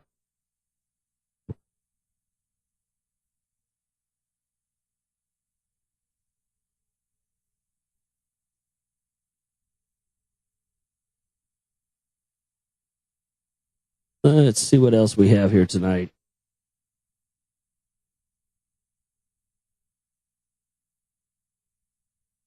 Ten years after Al-Qaeda's attack on the United States, the vast majority of the 9/11 Commission's investigative records remain sealed to the National Archives. You know, they run all these hit pieces about conspiracy theorists and all this stuff, but yet they never want to mention the fact that just like the Kennedy assassination, they continue to push back and not allow us to see these documents. This stuff was supposed to come out in 2009. No, they resealed it. The vast majority of the 9/11 Commission's investigative records remain sealed at the National Archives in Washington. What do they have to hide? They're so sure that their story and their narrative is 100% watertight, airproof. So much so that anybody that ever says anything to the contrary is seen as a heretic, a traitor, a commie, whatever other epithet they can come up with. I mean, if your story and your narrative is so watertight, then you have nothing to hide. Any information pertaining to your story is only going to strengthen your story. It's not going to weaken your story. It's going to make it stronger. So the government who tells us that their narrative is watertight, airtight, perfectly hermetically sealed, not a flaw in it whatsoever, and if you say there's any flaw in it whatsoever, you're a kook and a crazy and a loon and a conspiracy theorist and a heretic and a traitor and with Al Qaeda probably. But yet they continue to keep the records on 9/11 sealed for what they found in the investigation. And you know the reason for that. I don't have to tell you. Even though the commission had directed to make the archives and most of the material public in 2009, the National Archive failure to release the material presents a hurdle for historians and others seeking to plumb one of the most dramatic events in modern American history. The 575 cubic feet of records were in large part the basis for the Commission's public report issued July 22, 2004. The Commission, formerly known as the National Commission on Terrorist Attacks upon the United States, was established by Congress in late 2002 to investigate the events leading up to the 9/11 attacks. The pre-attack effectiveness of intelligence agencies and the Federal Bureau of Investigation and the government's emergency response. In a Reuters interview this week, Matt Fulham, Assistant Director of the Archive Center for Legislative Affairs, which has oversight of the Commission document, said that more than a third of the material has been reviewed for a possible release, but many of those documents have been withheld or heavily redacted. And the release material includes documents that already were in the public domain, such as press articles. Commission items still not public include a 30-page summary of an April 29, 2004 interview by all 10 commissioners with President George W. Bush and Vice President Dick Cheney. Conducted in the White House's Oval Office, this was the only time that the two were formally questioned about the events surrounding the attacks. The information could shed light on public accounts that the two men have given in the recent weeks of their actions around the time of the attacks. Several former commission staff members said that because there is no comprehensive effort to unseal the remaining material, portions of the records the commission had hoped would be available by now to scholars and the public instead will remain sealed indefinitely. Indefinitely. Unbelievable. Their story's airtight. Their story's watertight. There are no holes in it.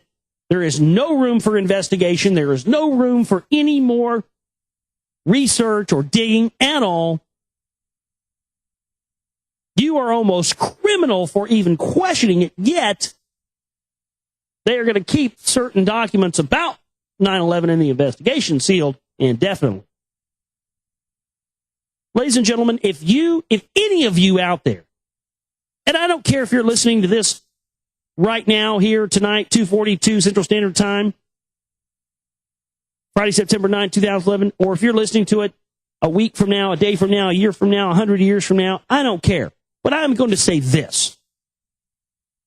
After what I just read to you, after what I just said about that, if you still believe the 9/11 fable, go fucking kill yourself.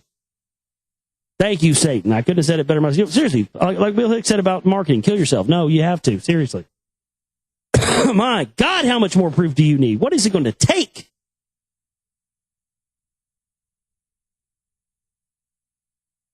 Oh, this is grand. I hate to say I told you so here. Discovery News. Supercomputer predicts civil unrest. Really? Well, Bubba, I'm not a supercomputer, but I've been saying that for years. Yeah, there's going to be civil unrest. Yeah, they're pushing towards that. But it's interesting, though, that they're also, in turn, proving me right on 2 points. Not just the fact that there's going to be civil unrest, but the fact that they're using massive supercomputers to determine this. Because these same supercomputers that are determining if there's going to be civil unrest is also determining how to bring about the events that will make that happen. That's what they're not telling you here in this lovely Discovery News article, which is probably funded by the Rockefeller Endowment for the Arts or Carnegie Foundation or some other NWO, NGO fundy type organization.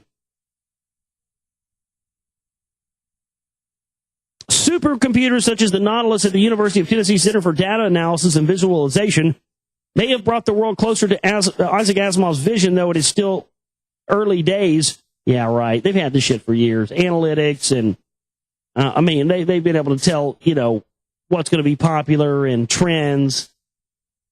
for years and years and years. What's interesting about the article is that they're finally admitting that, yeah, supercomputers are playing a role in just about everything now.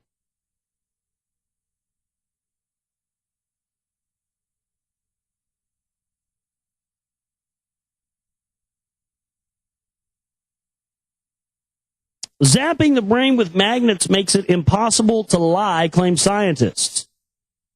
If truth be told, magnetic interference with the brain makes it impossible to lie. At least that's what a group of Estonian researchers are claiming.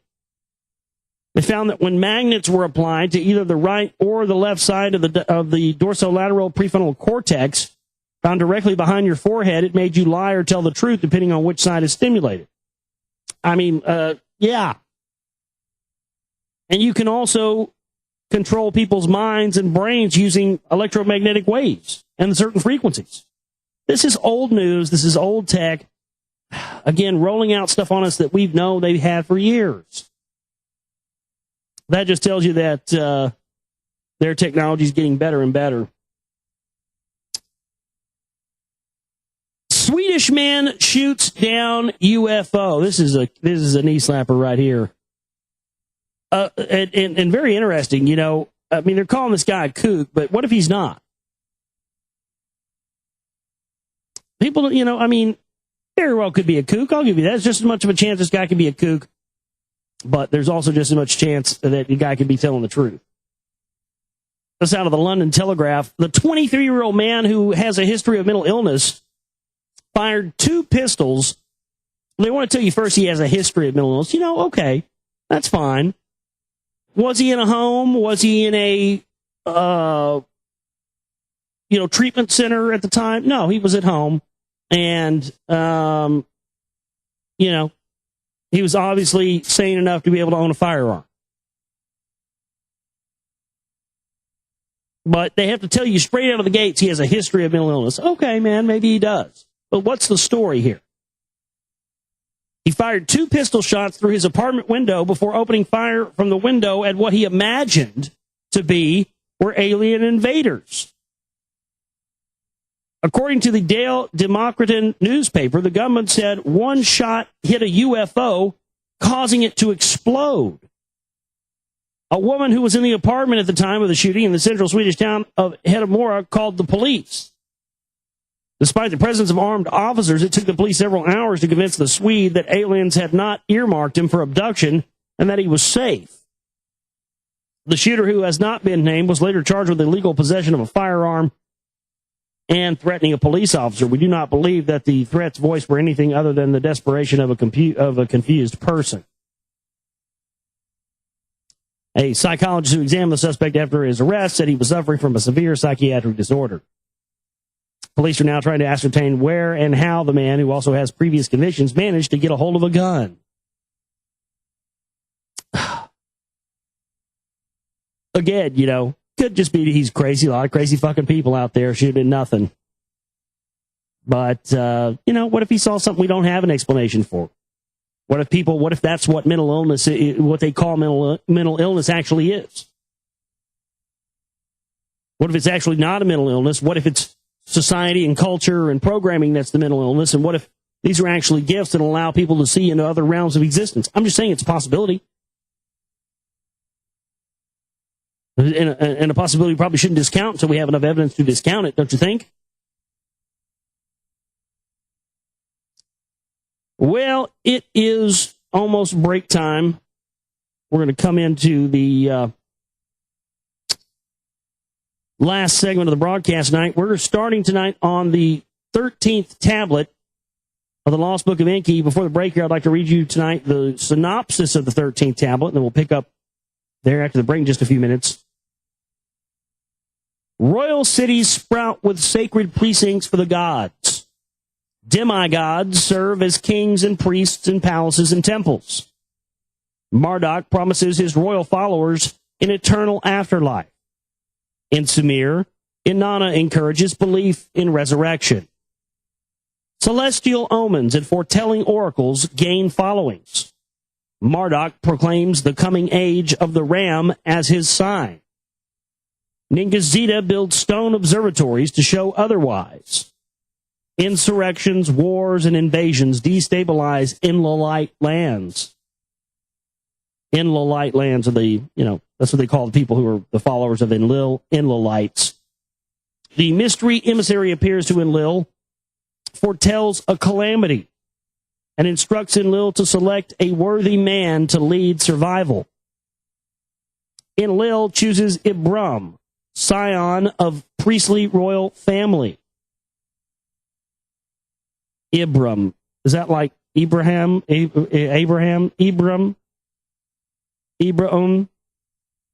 scion of a priestly royal family? Very well could be, huh? Armies raised by Nabu attempt to seize the spaceport. Overruling Enki, the gods resort to weapons of terror. Ninurta and Nergal obliterate the spaceport in sinning cities.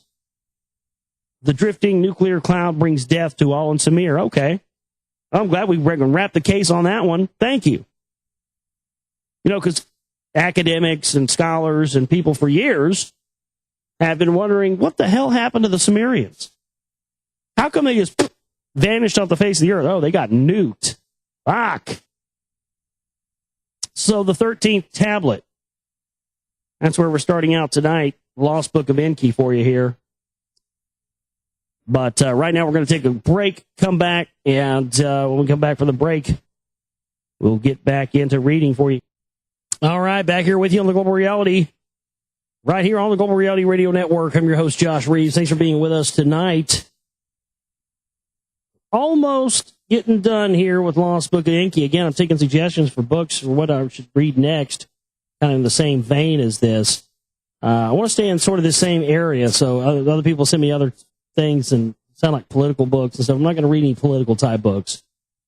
Any of this kind of stuff or stuff, I'll read that, but I want to stay with kind of the theme. I've done Vera Stanley Alder's The Finding of the Third Eye. I've done a lot of almost all. Well, I didn't do it all in a row, but I did do pretty much all of I did do all of Manly P. Hall's Secret Teachings of All Ages. I've done William Bramley's The Gods of Eden. Now Zechariah Stitchin, Lost Book of Enki. So I kind of want to stay in that. But if you want to send suggestions for that, globalrealityshow@gmail.com. Again, this is our 4th year in broadcasting, and after 4 years of using the same computers, I don't know how I'm going to be able to get this movie down on this old computer, but it'll happen. It's just it just is worn out and old technology, and the software I've updated the software, but my hardware is not upgraded with the software, so that kind of becomes a problem. But we're having a 4-year anniversary fundraiser this month. Donations have been kind of slim this week. So please donate today if you can. You use the chip in banner there, or the donate button, whatever you want to use, or you want that to go towards, and keeps us commercial-free, uncensored, and pushing forward in the future. So please support us today if you can, folks. Thank you so much. Let's get into the 13th tablet by the Lost Book of Enki here. In the third region, civilized mankind did not fully blossom. What to Inanna was entrusted, she neglected. Other domains not granted to her, in her heart she coveted. When from Unig-Ki, at the count of 1,000 years, kingship was taken away. Who could foresee the calamity by the end or the next millennium, and who could have prevented the disaster? That in less than a third of one shar, a calamity unknown would befall, who could foretell? By Inanna was the bitter end started. Marduk as Ra, tangled with destiny. So Marduk now becoming Ra, the rise of the Egyptian empire. Ninurta and Nergal delivered the unspeakable end with their own hands. That's interesting. If they delivered the unspeakable end with their own hands, why did the Assyrians have giant depictions of Nergal outside of their temples? That's kind of scary. Why was Inanna not satisfied with her granted domain? And why did she remain unforgiving to Marduk? Journeying between Enki and Arata, Inanna was restless and ungratified.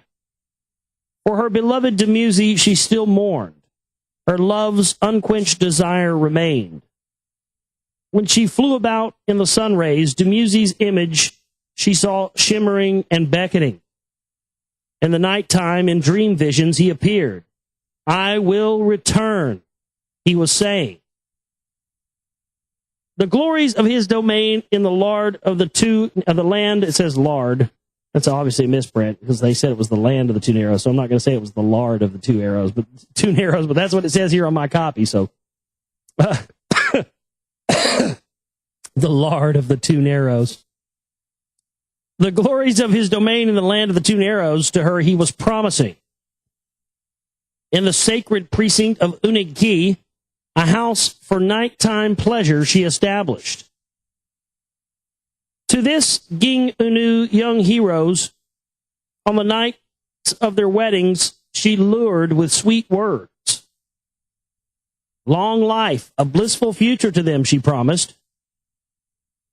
She imagined that they were her lover, Dumuzi. Each one in the morning in her bed was found dead. Uh-oh. This bitch is running some fucking Black Widow shit now, isn't she? Jesus fucking Christ, she mates and she kills.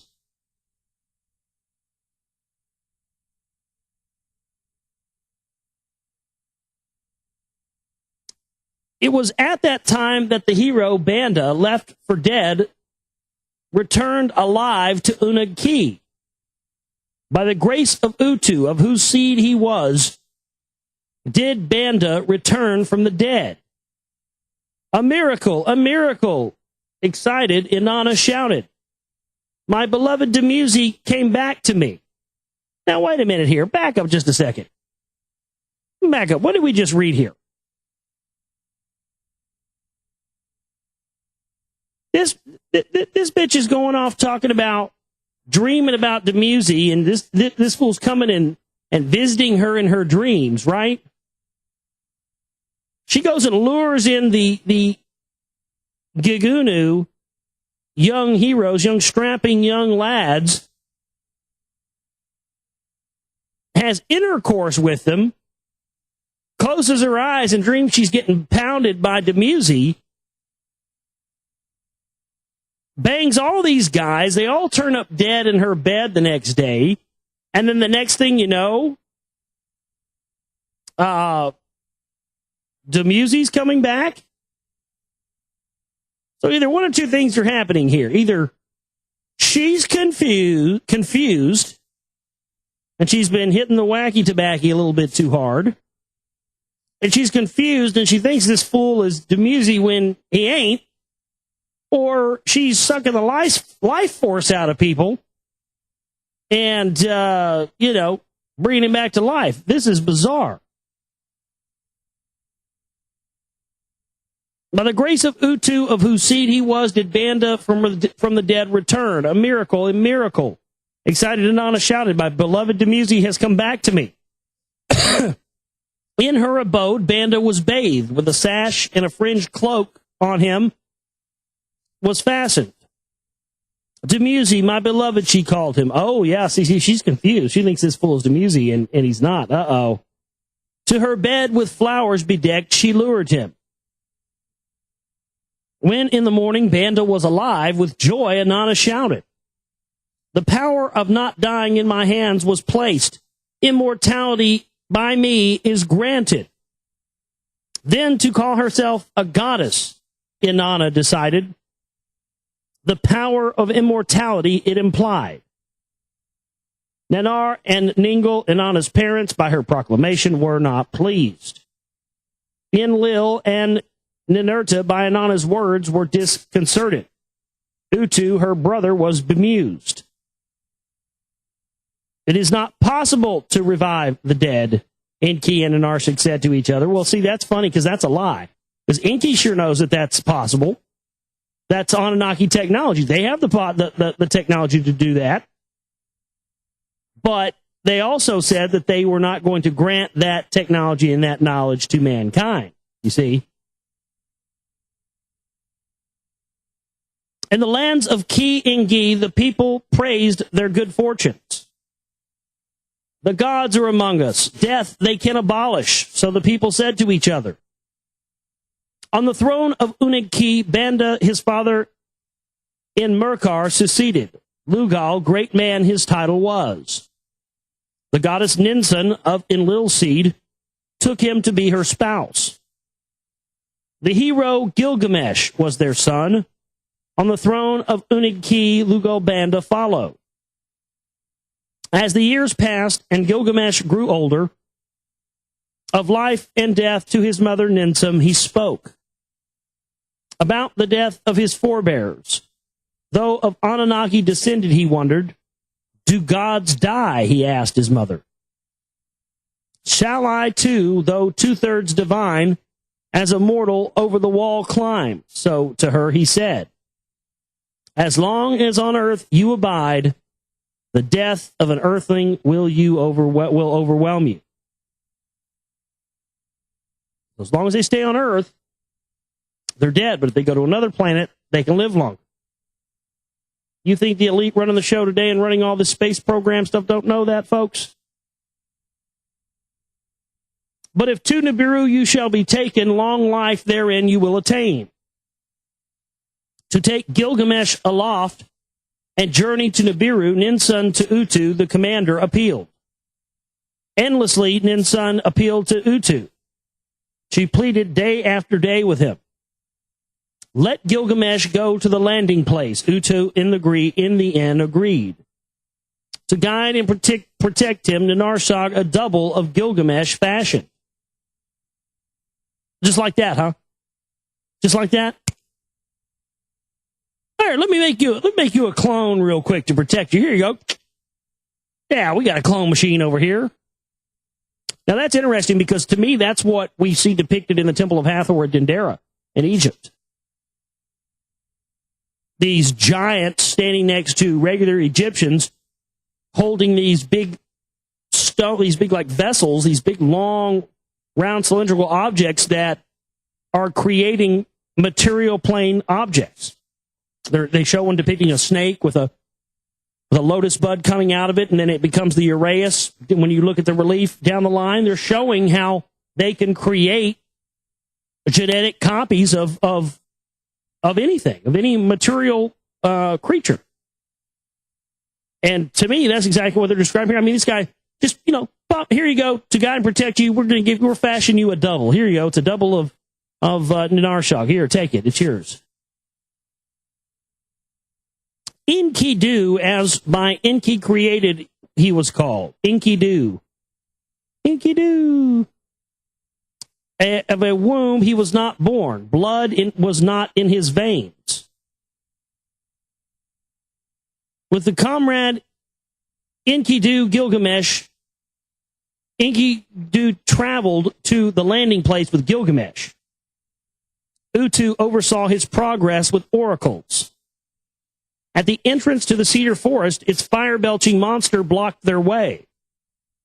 With trickery, they confused the monster and broke it to pieces. So there's some kind of, see, this is another interesting thing. There's fire-breathing dragons living back in these times.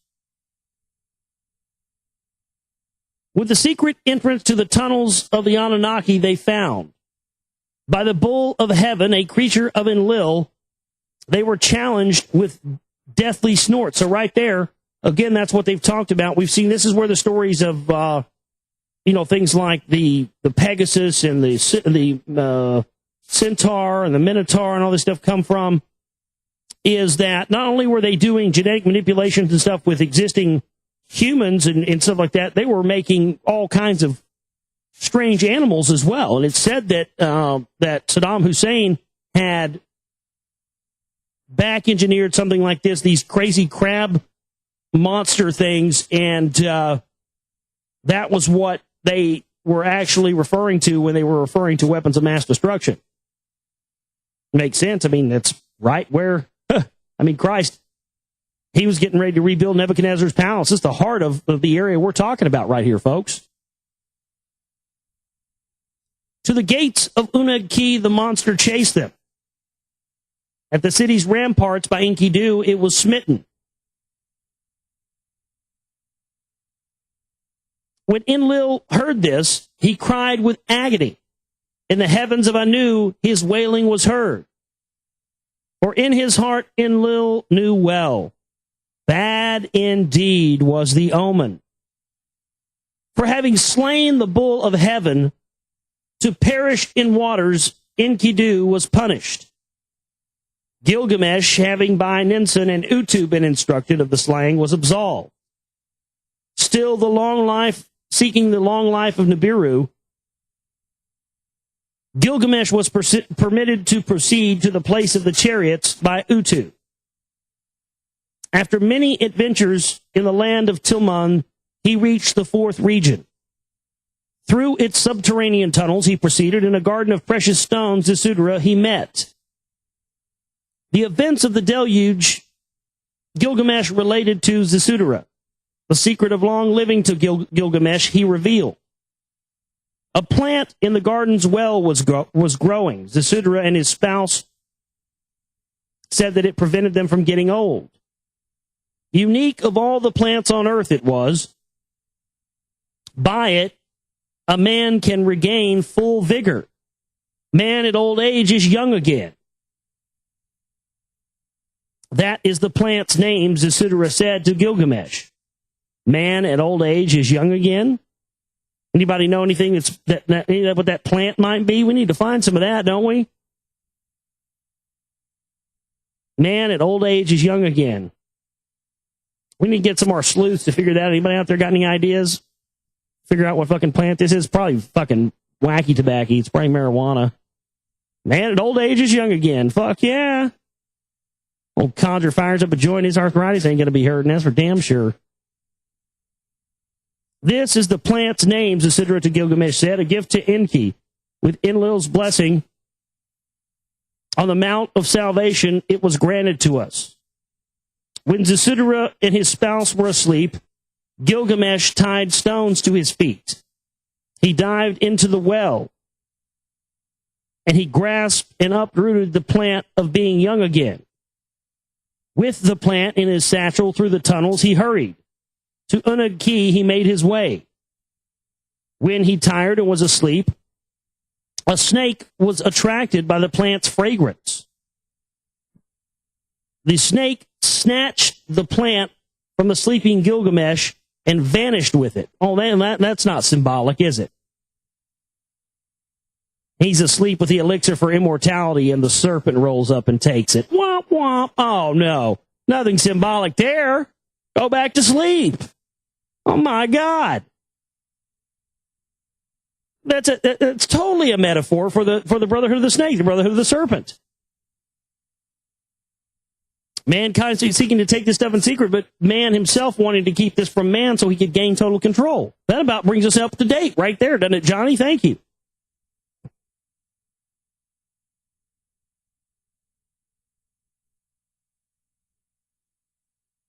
In the morning, when he discovered his loss, Gilgamesh sat and wept. To Unag-Ki, empty-handed he returned. As a mortal therein he died. 7 more kings in Unag-Ki after Gilgamesh reigned.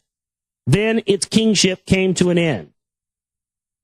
Precisely when the count of 1,000 years was completed, it was. To Urim, the city of Nanar and Ningal, was kingship of the first region transferred. To all these matters that in the other regions were occurring, Marduk gave much heed. By Inanna's dreams and visions, to Dumuzi's domain she was alluding. Ra was very disturbed. To counteract Inanna's schemes of expansions, he was determined. In the matters of resurrection and immortality, he found much to ponder. The thought of divine godship to him greatly appealed. To be a great god himself, he announced. By what to Gilgamesh in good measure an earthling was permitted, Ra was angered. but a clever way with the loyalty of kings and people, he deemed it to retain. If demigods are shown the gateway to immortality, then let this apply to the kings of my region. So did Marduk in the second region, by the name Ra, known to himself, say these words. Let the kings of my region of Neteru be offspring to Nibiru in an afterlife journey. So did Ra in his realm decree. The kings were taught how to build tombs facing eastward. Well, there you go. The kings were taught how to build tombs facing eastward. Duh. So he's telling them how to journey to the afterlife, how to gain immortality. To the priest scribes, a long book he dictated. It described the afterlife journey in detail. Yeah, that's the Book of the Dead. There it is. Bam. How to reach the Duat. And the Duat was a book, Egyptian book. The place of the celestial boats in the book was told. How to there, by a stairway to heaven, journey to the imperishable planet. To partake of the plant of life and to drink with satiation the waters of youth. Of the coming of the gods to earth by Ra, the priests were taught. There he is, setting up the priest class. Gold is the splendor of life to them, he said. The flesh of the gods it is, to the kings, Ra said. To make expeditions to the Abzu and the lower domain to obtain gold, he instructed the kings. When by the force of weapons the kings of Ra did not conquer their lands, his brothers' realms he invaded. Their ire he caused to arise and grow. What is Marduk up to? The brothers asked each other, that he tramples over us. They appealed to their father Enki. To Ptah, his father Ra, did not listen. To capture all adjoining lands, the kings of Magan and Mohula Ra directed. To be the master of the four regions with his heart's plan. The earth is mine to rule, so adamantly to his father, he said. And the next part is now, this is the account of how Marduk Supreme himself declared and Babili built. So Marduk, that's amazing. So he sets up shop in Egypt as Ra, and then trots up back over to Mesopotamia and sets up Babylon, or Babilia as they refer to it here. That's amazing. So page 296, the top of 296, that means that, to me, that answers the entire question of the thesis that William Bramley put forward with his book, The Gods of Eden. His question when he started researching that book and trying to find out all the things that he subsequently found out was the origins of war. Well, baby, I don't think it comes any more clear than that. We only know war because the people who set up the first civilizations on this earth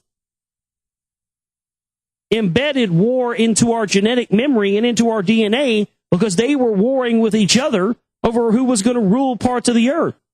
And I think it's still very much going on today. And the citizens and the regular people who don't have access to the higher knowledge of the gods and the priests are just pawns and cannon fodder. As much today and as much in the days of the Egyptians and the Sumerians as they are now.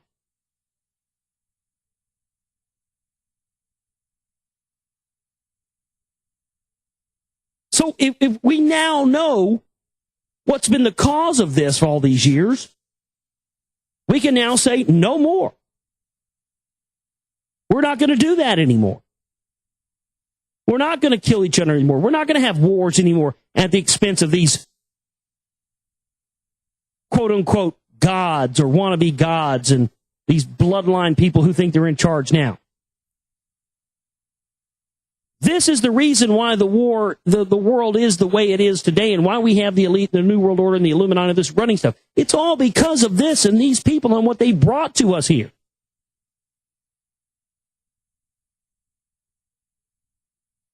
And we have become the byproduct of an industrialist species. We're the byproduct of a race of peoples who fucked their planet up so bad with nuclear war and destruction and hierarchy of power and these hereditary dictatorships. They fucked it up so bad, they came down here to Earth, did some genetic tinkering with existing things, created us, and have come down here and set up shop and fuck things up here on this planet so their progeny, us, as in the macrocosm, so in the microcosm, could fuck it all up again the same way they did. And that's what this book was, these writings and these tablets were supposed to be. A historical record of the people who put us here for the children of mankind, the future of mankind, so that we know, oh my God, this is what got us here, and this is what we need to do, take steps to not allow any of this to happen anymore. This is why they've given you religion and not this. This is why they've given you the Bible and not this. This is why they've given you the Quran and not this. This is why they've given you the Torah and whatever else it may be and not this. Because religion could never be about setting yourself free, could it? No, it's got to be about control, and it's because it came from these people.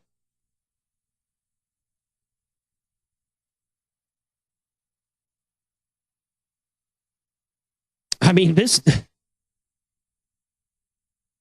it's unbelievable.